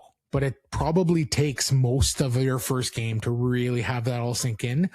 And then if you play shortly thereafter, it's been a month or whatever, how many months since you've played, Isaac, you mentioned, playing a second game now, you'll probably have to remember a lot of this stuff. But yeah, it definitely feels like a game that could be like a lifestyle game. It could, the way that people play Root or the way that people play Agricola might be a bit of a stretch because that's a whole nother level. But like, that kind of thing where like the more you invest in it, the more the game gives back to you. And That's I've why definitely I'll never found play that. Root. What's that? And that's why I'll never play Root. No, I'm just Yeah, kidding. you know what? That's I do why some point. I haven't. That's why I haven't. I have a friend that has it. We're gonna do it someday. But it's I've been told that like that game really starts to shine once you know exactly how all the factions work. And I'm like, I don't think I ever will have the time and energy to invest into one game. Someday. Yeah, maybe someday when my kids are moved out. And yeah. And then just to finish up, the second thought that you had of this whole section is the art is fantastic. Oh yeah, incredible, detailed, vibrant colors and contrasting color. The color choice, I think, is so spot on that a lot of games will go vibrant and beautiful and bright. I think of Flamecraft is with the colors are it's beautiful, but it's all this kind of one color brightness saturation. While the color choice you did for this, there's so much contrast. There's shadows, there's darkness. Yeah, this doesn't feel like a Saturday morning cartoon. It's incredible. I think he did such a good job with it. The art in this game blows my mind. Yeah. The board is a window looking out onto the kingdom. He just needs to make a graphic novel. Yeah, I am literally blown away by how gorgeous this is. Every single card, like I don't know how many times in my first couple of plays of this where I'm just like lost in the art. And it's like, oh, it's my turn. I was in the middle of my turn. Sorry. I got like dazed out by how gorgeous this card is. I had to look at it after I played because my brain was already melting at 200% trying to figure out all the effects. The game box is amazing. Like I'm looking at it now and like the inside of the bottom layer of the box, the one that the top kind of goes over, the outer edges is just like beautiful, like overgrown, like kingdom forest statues and stuff. It's beautiful, beautiful, beautiful. If you haven't had a chance to just go look at the art, he's selling art prints in that Game Found campaign. And I'm like looking at that going like, that's maybe a good investment. Anyways, I cannot say, and this has to be, I think I've said this a few times on the podcast, but this has to be the most beautiful game I own now. Like Radlands was at one point, like I just fell in love with that art. And then Wonderland's War is another one of my favorites that I think is just like gorgeous. This blows both of those out of the water. Like I cannot, and I mentioned earlier, a little bit of a Studio Ghibli vibe. I think a lot more detailed than a Studio Ghibli and more vibrant. But yeah, anyways, I just had to. I got to real quick. My favorite art is probably got to be Frostpunk, even though it's like only two colors. Basically, it's like blue and gray and black. Oh, so three colors. That's my favorite artist. Jake Zub, I forget his last name. He also did Scythe. Okay, yeah. Scythe is beautiful too. Frost. Anyway, so any final thoughts on the game, Isaac, as we wrap this up here? So I'm gonna talk about my rating for this game, and I'm gonna talk about why. Okay. So big controversial thing. Out of 10, I'm giving it a 7. Now, I was expecting lower, to be honest. So I give it a 7 because I know this is an incredibly well-designed game. I know the mechanisms work wonderfully, and it has a lot of avenues to make these amazing wow moments that I've accomplished this, which is amazing. And the reason why I actually don't rate it higher is if any to our 6 people that actually listen to the show will know that I have an opposite style of board games that I prefer from you. Is I prefer heads down like Arc Nova in general. I still like kind of take that. There's plenty of take that games that I do enjoy, but in general, I like working on my own, and I win because I did that the best out of everyone. And in general, any game where I can work on something for so long and then somebody can just say nope is going to feel bad for me. Now I can handle that stress, and I still had a lot of fun with the game. One player at our table had 0 points at the end of the game. The winner, I was second. The winner was 18 points ahead of me. 18 points ahead of you? Of me, as in second place. Okay. So the final take home of it, I want to rate this higher. I want to, but I don't, because to me, there's a huge importance of wanting people to play a game again is very important. And when I play a game, I want to do better next time. That is such a good feeling in a game. Even if you don't do well, you know you can do better. I know I could do better playing this again, but I don't want to play it again. Yeah, fair enough. Because of how devastating that disparity for somebody that got 0 points compared to somebody that has 39 points. Yeah. I will say it sounds like you had a really unique play of this game. Yeah, this guy that taught me the game was not. And I have not seen anybody get more than I don't think anybody got more than 20 points. I think the most was between 15 and 20. Yeah, somebody had 0 points in our game that every single decision she made was outdone. And I know that's a product probably of the 4-player count. And this is all personal experience. So that's why I want to rate it higher, because I know it's a really good game. It's just something that I don't think I personally am going to want to invest myself to learn all those crazy card effects and then learn the strategy around it. All right. That's completely fair. I think this is going to end up being a really good review for people, because people will understand that if they're scared of, and scared is not the right word, if they just don't want intimidated, if they don't want to have feel bad moments, right? If they're not that kind of gamer, I seek those out, because if I can have a feel bad moment, it means that I can have a big stand up and cheer excitement moment as well. When's the last time you saw somebody play a card or do a thing and everybody at the table went, oh, and then whatever in Arc Nova or Terraforming Mars or any of these heads down Euro games, which I think are great games. Don't get me wrong. They're fantastic games. Just not my preference, right? And it just depends on what you're looking for out of a game. And this is the kind of game that just speaks to me exactly. But it does sound like you had Mars wrongs, by the way. Maybe, I don't know. I played one game of Terraforming Mars, and I think I had the similar experience that you did with King's Crown. I understand. I love it. Is actually my favorite game, and I could see you not liking it. Yeah, it's just, for me, it was 3 hours of not caring at all what anybody was doing, just waiting for my turn. And then why you lost. Yeah. Well, I'm just saying nobody cared about what I was doing either, or at least it felt that way anyways. Anyway. Yeah. Anyways, we're not talking about Terraformers. We're talking about Old King's Crown. Old King's Crown is top 3 game for me of all time at this point. It's a 10 out of 10. I can see that. I love it. I think it's perfection for what I want. So that's what I was getting to, is that I think this will end up being a really good review for people that want to know more about whether or not this game is for them.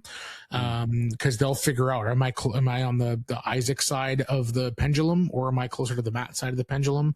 I don't think either one of us are on the extremes, because I do love some heads down Euros. I do. There's some that I absolutely love.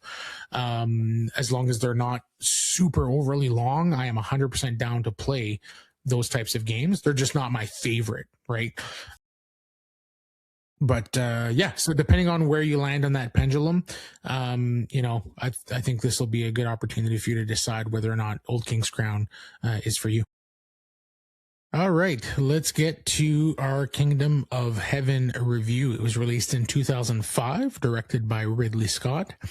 It stars Orlando Bloom, Eva Green, Liam Neeson, Edward Norton, and Jeremy Irons. The story follows a humble blacksmith, played by Orlando Bloom, who gets swept up in an epic adventure, takes on more responsibility than he should, ends up with a woman way out of his league, and turns out to somehow be this incredible swordsman and combat tactician.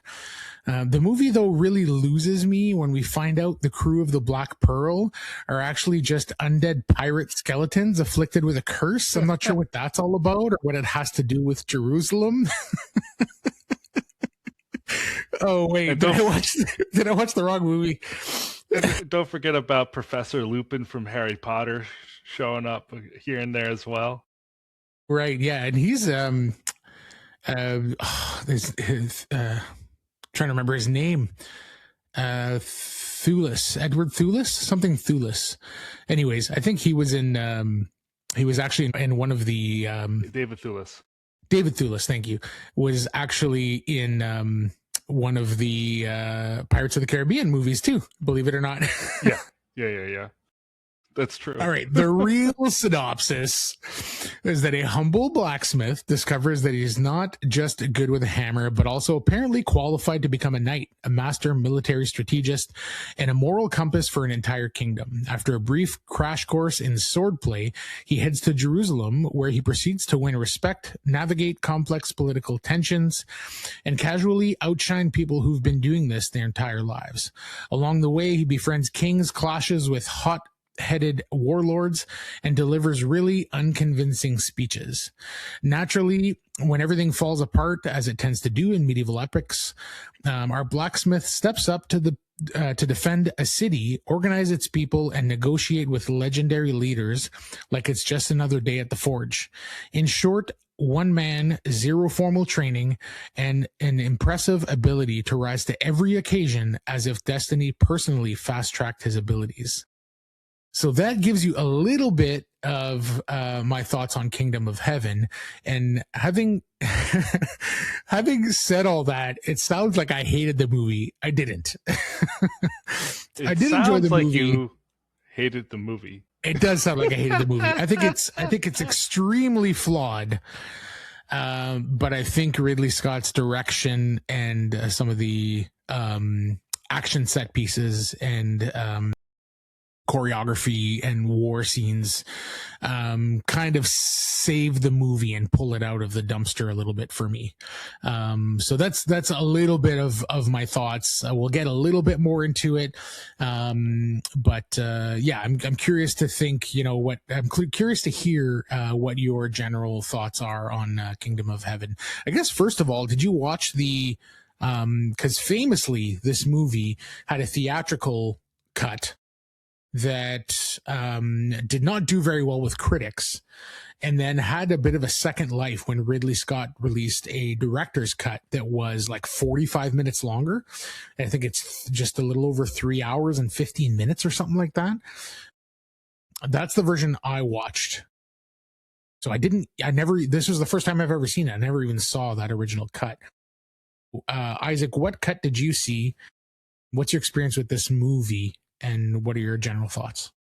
So I watched the director's cut. So I apparently... Was that your first viewing of this movie? Well, apparently at the end of this movie, I realized I actually had watched the theatrical cut when it first came out, 2005. Okay. I fell asleep 10 minutes in, and I woke up for the last 10 minutes of it. Yeah, that tracks. So I watched about 20 minutes of the theatrical version, and I didn't realize that until I almost finished watching the director's cut. And I could see how all the content they used to cut for the theatrical release would make this movie confusing at best. Okay. Definitely a little bit of a puzzle piece there, and I didn't read a lot on this because I like to do our own analysis on the show, but I did read the one article I did read about this was about how people hated the theatrical cut and as soon as they released the director's cut, everyone's like, "Oh wow, this is an amazing movie." Turns out which it's is a good really movie. interesting. So I'm curious now. At some point, I do want to watch the theatrical cut just to like have the contrast of like, okay, now that I've experienced this and this is my opinion of it, like, how would it feel worse? Yeah, I'm glad I didn't watch the theatrical cut, despite it being shorter. Yeah. If it was way worse than the director's cut, I'm not sure I would have got through it. Isaac, do you want to tell the people what I texted you like 3 nights ago, 3 nights ago? It was the middle of the night for me. Okay, granted, we're a little bit of a time zone difference, but still, it was the Right, middle of there's the that night. You're like, can we watch something else for the episode? No. I'm like 45 minutes into this thing, and I am struggling. How much do you have invested in this? I work all day. I have 2 toddlers. I got to strangle. I got to wrangle. Wow, that was a weird Freudian slip. Wrangle to get into bed. The importance of just a couple letters, right? I love them. Let me clarify. I would never hurt my child. We need to restart this episode. I am not cutting that out for the fully record. Restart this episode. So, welcome to the Dice Camera Action Podcast. I put him to bed. Wrangle your children. Yeah. I had to watch this movie. That's how long is it? The director's cut? It's like 3. It's 3 hours and 16 minutes or something. So I had to watch this over 3 nights. I had to rent this on Amazon, but you only have 48 hours to watch it. So I had to rent it twice. No. Oh, no. No, we're not watching a different movie. We're watching. Well, I will say thank you for your commitment, Isaac. I very much appreciate that. That's so funny. Yeah, I was struggling, and like, it's funny because like, I was like queuing it up. And I put it because I had watched, like I said, like 45 minutes. And that 45 minutes was a whole bunch of like table setting and like, this is what these folks are doing. This is what happened to these folks. This is where we're at. And like, I am not a history person at all. And so like, they basically are like, this happens, between the second and third crusades, and expect that to like mean something to me.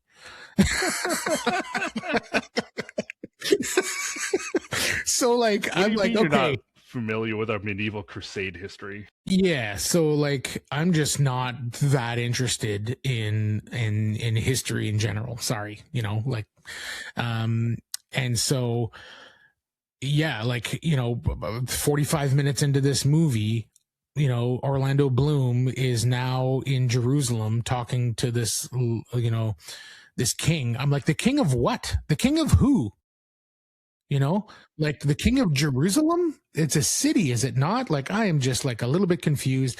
And I decided at that moment, I needed to go to bed or whatever. Like I was done for that night. I watched it in a couple of different, sittings as well. And, I was done for that night, and I decided, I'm like, okay, you know what? I'm not going to like stress about learning and understanding all of the details of who's who and what's what. This guy's from faction A, and those are his people in white, and those guys are from faction B, and they're mostly in this color, and they're led by that guy. And that was good enough for me to like get the enjoyment and understanding of like just the dynamics of the characters and who's trying to do what. And then by the end of the movie, I had like figured out a lot of that stuff, right? And then after the movie, because I didn't want my research to kind of like, color my expectations or like how I take in the movie. I just wanted the movie to stand on its own. But after the movie, I went and did a little bit of research to try to understand the Crusades and all that. And I found out that Orlando Bloom's character is French. He's from France. Yeah, they changed his character quite a bit for the movie. He's like, what? He wasn't a blacksmith. He was actually already royalty. But whatever. Yeah, he grew up in Jerusalem. He's like that. He's from Jerusalem, apparently, this guy. Anyway, so like that was a little bit of a struggle. And after watching 45 minutes, I was like, I sat down, I queued it up on that night in your quote unquote middle of the night. I'm a night owl. It was like 11 o'clock at night for me. So I queued it up and I pressed play, and like 4 minutes later, I'm like, oh boy, I am struggling here. Like I need something, And so I texted Isaac, and so I watched something else that night. I just didn't even, and I texted Isaac, and the next day I wake up to this message going like, no, I rented it twice. It took me 3 nights, and we are not switching movies. And I'm like, okay, sorry, yeah, no problem. No problem. I will say it's funny that you don't. I knew a little bit of the historical context of coming into this, and I will say that I know it because of my video game preferences. No. So I'm a huge fan of Sid Meier's Civilizations, and I played a lot of medieval Total War, and there's a lot of Crusade business in that, and some other things and some books that I read. So I had a little bit of historical context, not a huge amount, but enough. And actually, they did technically teach this in world history in my high school. I would say 99% of everyone that I went to high school with probably don't even remember we talked about the Crusades, but we did. So when I was coming to this, and like my wife is falling asleep as we're watching this movie, and then they mentioned Saladin for the first time. I'm like, oh, it's this story. It's Saladin. Okay. and she's like, what? Who the heck is Saladin? How do you know about that? I'm like, man, 9th grade world history class. You were in my class. Pay attention. It's funny because like I knew in that moment that name meant something. Because they're like Saladin, and there was like a zoom in, and then people reacted, and the music changed, and I was like, "Oh, this guy's somebody. He's a somebody." Don't ask me why, but he's somebody. There was a weird timing around this era of films where I feel like suddenly everyone wanted to make historical epics. Was Gladiator, with Ridley Scott's Gladiator, like the start of that? But like around that time, possibly. I feel like just suddenly there was like 3 or 4 years, so we just only got historical epics, and then it just disappeared because, historical epics are hard if you don't have the historical context. Yeah, and I think, especially lately, right? Like movies are not making as much money as they did, and historical epics are very, very expensive to make. So like that's probably part of it. But yeah, we're not seeing a lot. We're not seeing a lot of historical epics anymore, despite having seen one from Ridley Scott last year, the year before, Napoleon movie, which I didn't see. But anyways, so yeah, I put it on for 5 minutes. I was like, I'm struggling. I texted you. You said we're watching, and I said fine. So the next night, I was like, I steeled myself. I'm like, I'm sit down and I'm watching this movie, and I'm going to focus, and I'm gonna try to enjoy it, and I'm gonna deal with it. And the movie kind of took a turn for me a little bit there in that moment, because the table setting was done for the most part, right? And it was more just like, now it's like things are happening and events are happening, and it was just after that first big battle that I had turned it off. Where Orlando Bloom rode in. It was basically a suicide mission to like buy time, and he ended up surviving and then gaining the respect of both sides somehow. And but then from that moment on, it felt like major event after major event after a major event.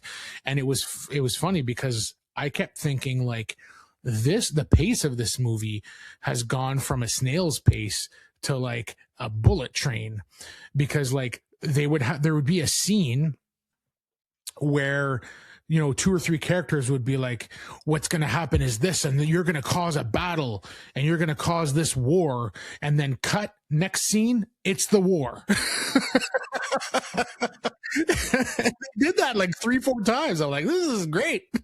My number one note that I have for this movie is, this is the slowest fast-paced movie I've ever seen. Yeah, I buy that. Yeah, it's just there was so much parts where I'm like, wow, this is dragging on. Oh my god, that thing is over. Already. Like, how did what? Oh, okay, boom, wow. I agreed. And going along that, I could tell your opinion when you were doing the synopsis about the main character.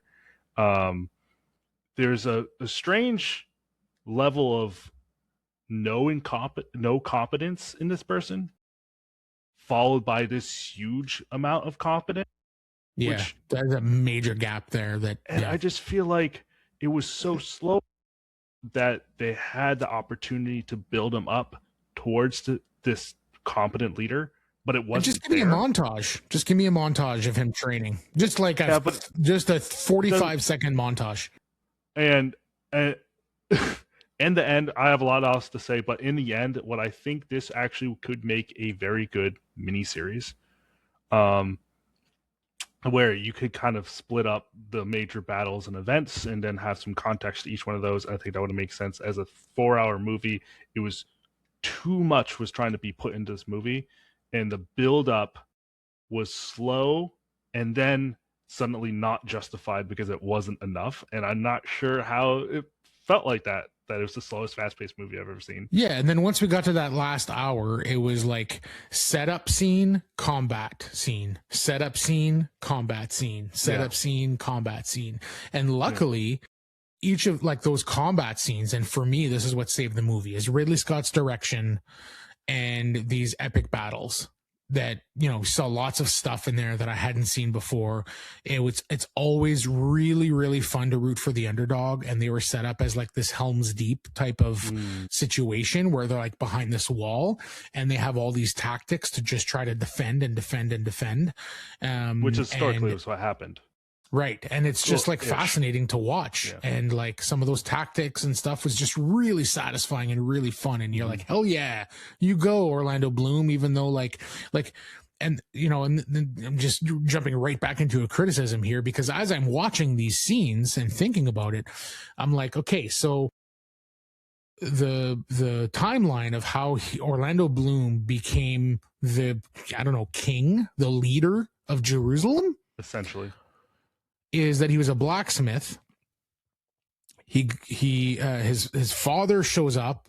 Turns out he's a bastard son of the father who is some sort of like knight, baron, sure, of Jerusalem.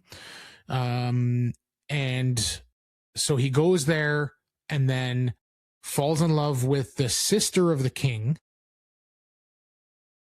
The king dies because he has leprosy, making her son the only heir. The next scene after the son gets crowned, he gets diagnosed with leprosy. She wants to give him peace, and not have to deal with the pain that her brother went through. So she murders her own child, basically making her the queen and essentially her husband, who's like built up as the big bad, the big villain of the movie, the king. And then in the next scene, so like power goes from one person to the next person to the next person in 3 scenes back to back. And then that guy gets, I don't even remember what happened to that guy, that king. But anyways, he got taken by Saladin as a prisoner. They basically, it's Napoleon trying to go into Russia, and they die at Waterloo.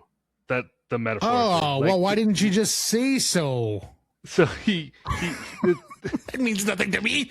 Guy, the guy you're talking about, goes to fight Saladin. He went on a journey he shouldn't have. And then they all die in the desert because they're not desert people. They don't respect the desert. They are not Saladin Fremen. Just waits, and then they all just die. That's the analogy you should have used. Fremen. Okay, they're not. Sorry, I used another historical epic to this. Right, we already established you don't understand. You don't have historical context. Sorry. I get it. I do get it though. Yeah. So they went on a journey. They thought they were going to be able to cross the desert and take Saladin by surprise and beat him. They just died in the desert because they're just thirsty. And so Guy gets taken by Saladin, leaving Orlando Bloom in charge. There's no other generals. There's no other barons, leaders, knights. Just this blacksmith who just showed up a couple months ago. How, like, where is the other? Where's the rest of Jerusalem's leadership? Finish your thought, and I have things to say.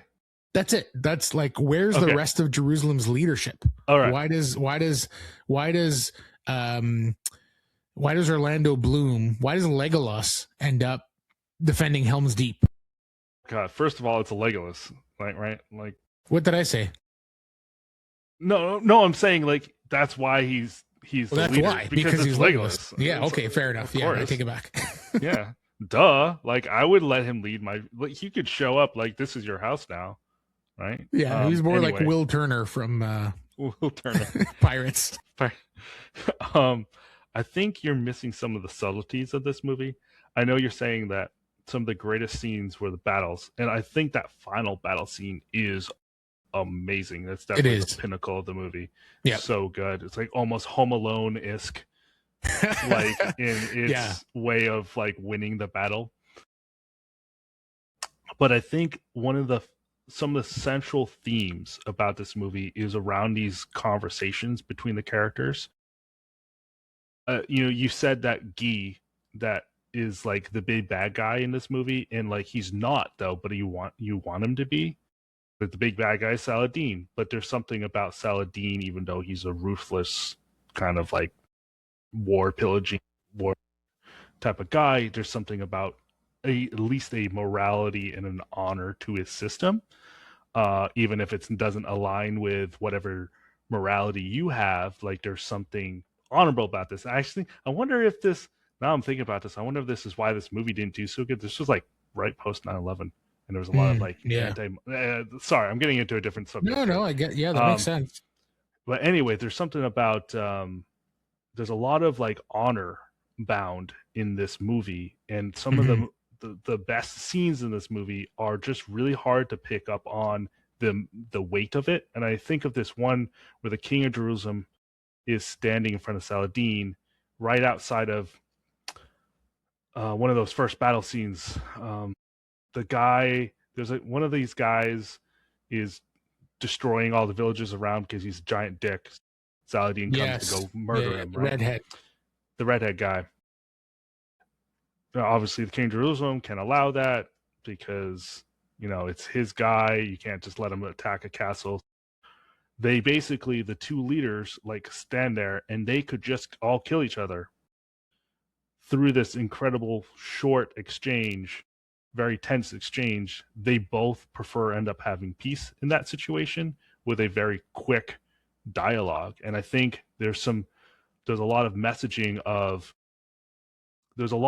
in this movie about what is piety and whether that piety is being used for power or this piety is being used for honor.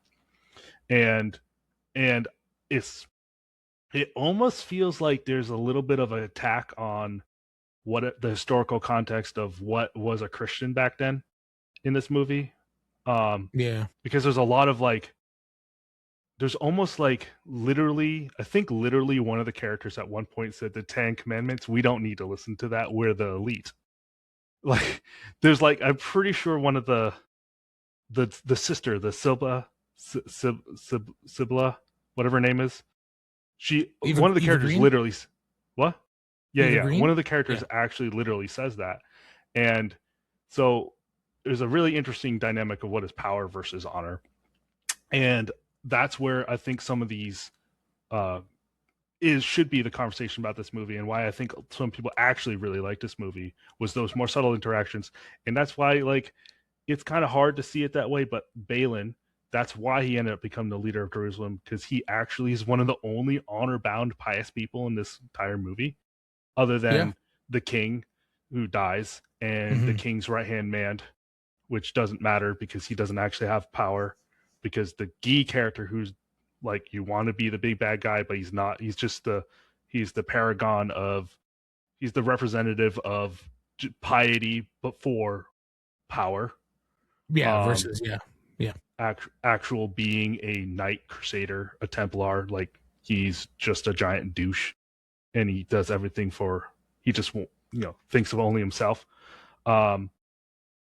So I guess the whole point of this is, I think that's the justification for why Balin gets to be the leader, is because like everyone's a giant douchebag around these people, and then suddenly there's this guy that's actually like, hey, let's not die. We can do this. He was given an opportunity to take and everyone's power. like, oh, okay. So, but it's like still it's hard to see that justification unless you're like trying to pay attention to it.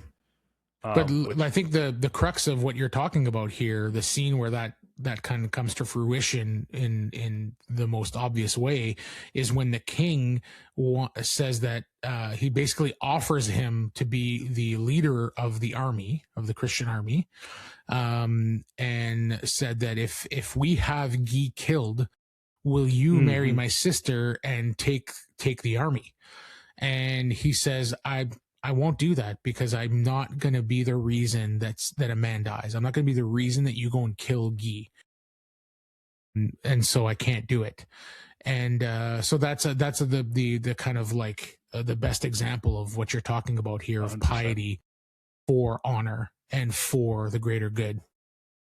So that was a really nice scene. And I feel like there's those scenes. There's the bunch of scenes where they're trying. That's probably the one that actually hit for me. There's a whole bunch more scenes where they're trying to hold that much weight and meaning, and a lot of it just ends up falling flat and not meaning a whole lot, because it just isn't earned, in my opinion. Like, there's just not enough of the character beats that are earned, and the biggest ones being all of the leaps that this blacksmith takes from being like this humble guy living in a shack, just goes with it. Ends up being this incredible master tactician on that wall, and like he's running around and giving orders, and it's working, and he's incredible. Like, where does that come from? So there's just a big disconnect there. And again, we could have, but especially for the length of this movie, a lot of stuff could have been cut out, and it could have just been leaner, and we could have had a handful of scenes of him being trained, or maybe him having been some sort of warrior as a blacksmith or something. I don't know. It's just like, and don't give me the excuse of like they're trying to be historically accurate, because that is not at all what they're trying to do here. In my little bit of research trying to figure out what the hell a crusade was, I stumbled upon this guy's YouTube channel that is like a historical buff, and his thing is to go into movies and be like, this is true, this is not true, etc. And he basically just like tore this movie apart, saying like, this, like, don't go to this for your history, because this is not it. I mean, my basic understanding of the actual historical context, there was this guy that Balin, he had not a lot of soldiers, but somehow he did fend off Saladin. But eventually, he abandoned the city to Saladin anyways. And like, that's basically the truth of it. And then the rest of it's all a movie that Ridley Scott made. He saved the people. And that's the significance of it. Right? And again, piety for the greater good. Right? Like, that's the whole thing. He saved the people. He made sure everybody was safe, was able to get out of there. And Jerusalem ended up back to its rightful owners at the time with the Muslim people. So yeah. And then, like, on the religious side of thing, that's one of the things this movie did work for me, was like, you hear all this like war because of religion, right? And having learned a little bit about the Crusades and all that, and seeing in this movie, Guy, for example, using religion for power. And it's like, even the people, like the Crusades in general, from my, opinion, which is like, I don't have a ton of education in this stuff, but if one of the commandments is thou shalt not kill, then like, don't go to war. Don't do the Crusades. There is no excuse to push what you're trying to do on other people using war. So they just like are complete opposites for me. And so it's like it's a little, but the reason this movie partially worked for me was to be able to see on screen a group of people using religion and their power to gain more power and more land and more money and more control over these territories, not to spread the word and not to like not for the greater good. You know, for me, that's like, those are two opposite sides of a thing that they're saying is for the, you know, they're saying that they're doing this for the greater good, but ultimately you have to go to war for that and literally kill people. It just, like, all of that just didn't compute for me. And I thought it's cool to see that on screen so effectively. So that worked for me really well, to see like piety for power. A couple of those scenes worked okay for me, but ultimately it was mostly those big action sequences. Like the issues with this movie and the big plot holes kind of made me lose the thread a lot. And so I was mostly just waiting for the next cool thing. And luckily, there's a lot of cool things. There's a lot of cool things in this movie. That's what it boils down to for me. You gotta, in the historical context, I don't know how many, but there was more than 6 Crusades, right? Oh, which wow. is wild to me, right? Yeah.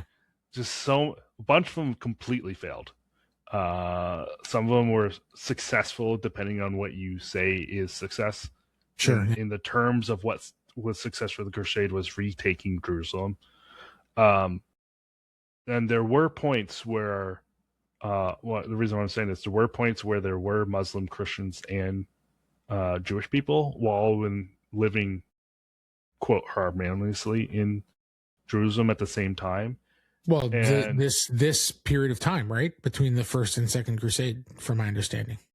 So relatively, right? Like, you know, they there was all still hated tension, each other and obviously, each other, and they were killing each other within the outskirts of the area, right? And so historically, this guy Balin trying to focus on saving the people regardless of their background was important.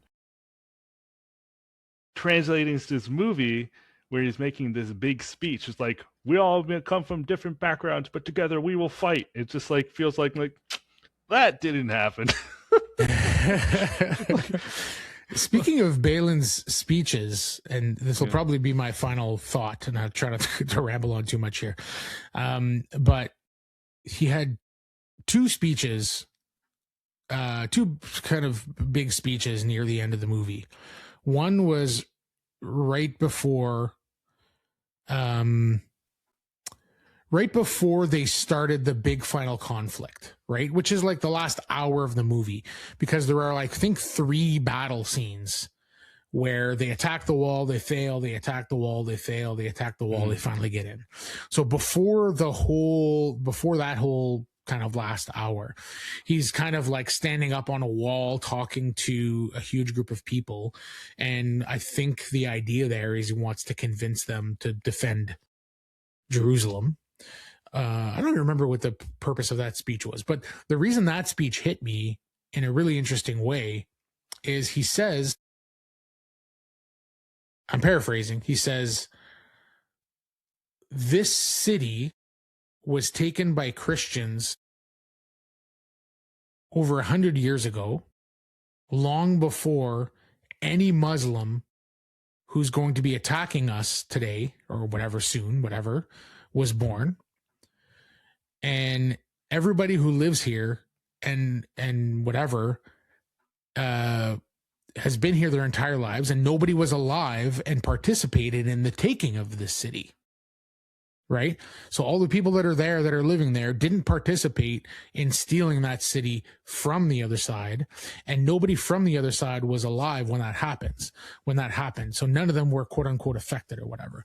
And that speech hit me because there's some fairly high tensions here in Canada right now over the last couple of years with the Aboriginal people, like Native Canadians, Native Americans, and like we have a national holiday now, the Day of Truth and Reconciliation, where the government is trying to, provide truth to everybody of what went down and how things went down. And I won't go into the details, but there's a kind of a big push that, I stand behind of like trying to reconcile what happened and be honest about what happened.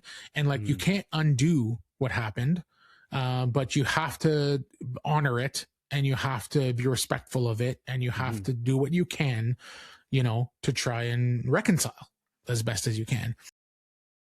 That's sort of how I feel. And, today in 2026, I was not alive when my country committed genocide against the natives of this land, right?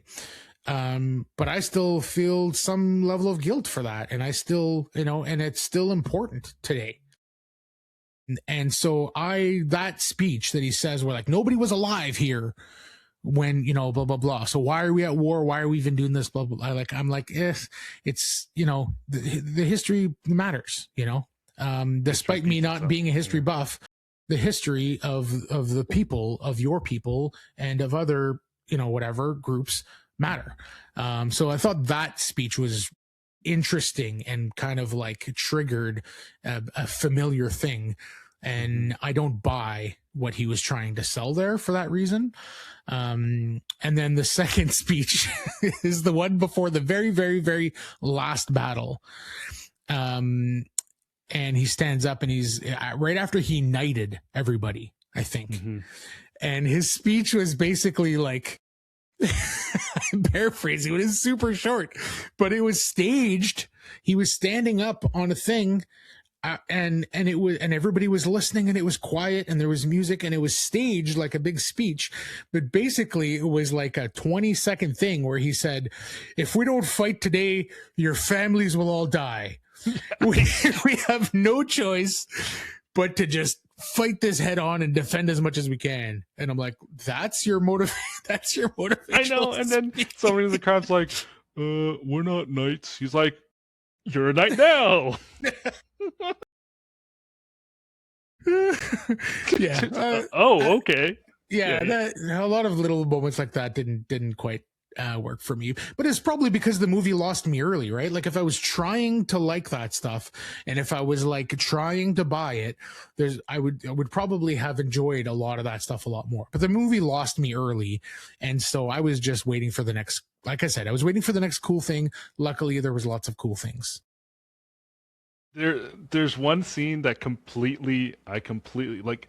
So I was sold in trying to see those subtle interactions that I was talking about and how that woven into the conversations of how them trying to outmaneuver each other with words. So I was sold on that for a little bit. What completely lost me near the little bit, like, I forget exactly when in the movie it was before Guy gets control of the full army. But there's a scene just to show how like corrupt he is. He's eating grapes and then he gets mad and then he kicks him across the room and then starts banging a woman, just like starts having sex with like a bunch of people. And I'm just like, why is this in the movie? We're already convinced he's a bad guy. Like we don't we already know he is corrupt and wants power, and then they show him kicking grapes. Yeah, how many of those types of scenes do you need where you're like, you need to be convinced further that somebody's completely lost it. That scene is so funny to me. Yeah. All right, anyway. let's go to final thoughts and scores. So I'll go first here. I ended up giving this a 3. It's like just past the half, like out of 5, past the halfway mark. I had it at 3, and then I was thinking about it today as I was like preparing all our show notes and prepping my notes and stuff. And then I erased that and I put 2.5. And then immediately when I saw the number, I'm like, nah, it's too harsh. I erased it and I put it 3 back in. And it's purely on the action sequences and those epic moments. And like, probably 30% of the dialogue and the jockeying and the talking, the people talking in rooms and stuff 30% of that worked for me. Okay. I thought it was, some of the scenes were really cool. Some of the performances were really good. I really like Jeremy Irons. I really like Eva Green. Edward Norton was solid for what he was doing there. I think with the thing that he's given to act out, I think he did really solidly. And it's always neat when you see somebody with their face completely covered and they still convey what they need to convey, and you're like, that's pretty impressive. So yeah, that's where I'm at. 3 out of 5. I will probably never watch this again. I'm glad I ended up finishing it. There was definitely that last hour kind of like pulled it out of the gutter for me, and I enjoyed myself. Yeah, so just not for the reasons that the movie wants me to like it. Sorry. That's not like that action stuff is not the reasons the movie is supposed to be great, but it's the only reason that it's any good. I mean, that's coming off of the back of him making Gladiator. So it makes sense. He wants to throw in that kind of experience that he's just pulled out. And that's why those shine in the movie. Huge sandal to fill. Yeah, of course.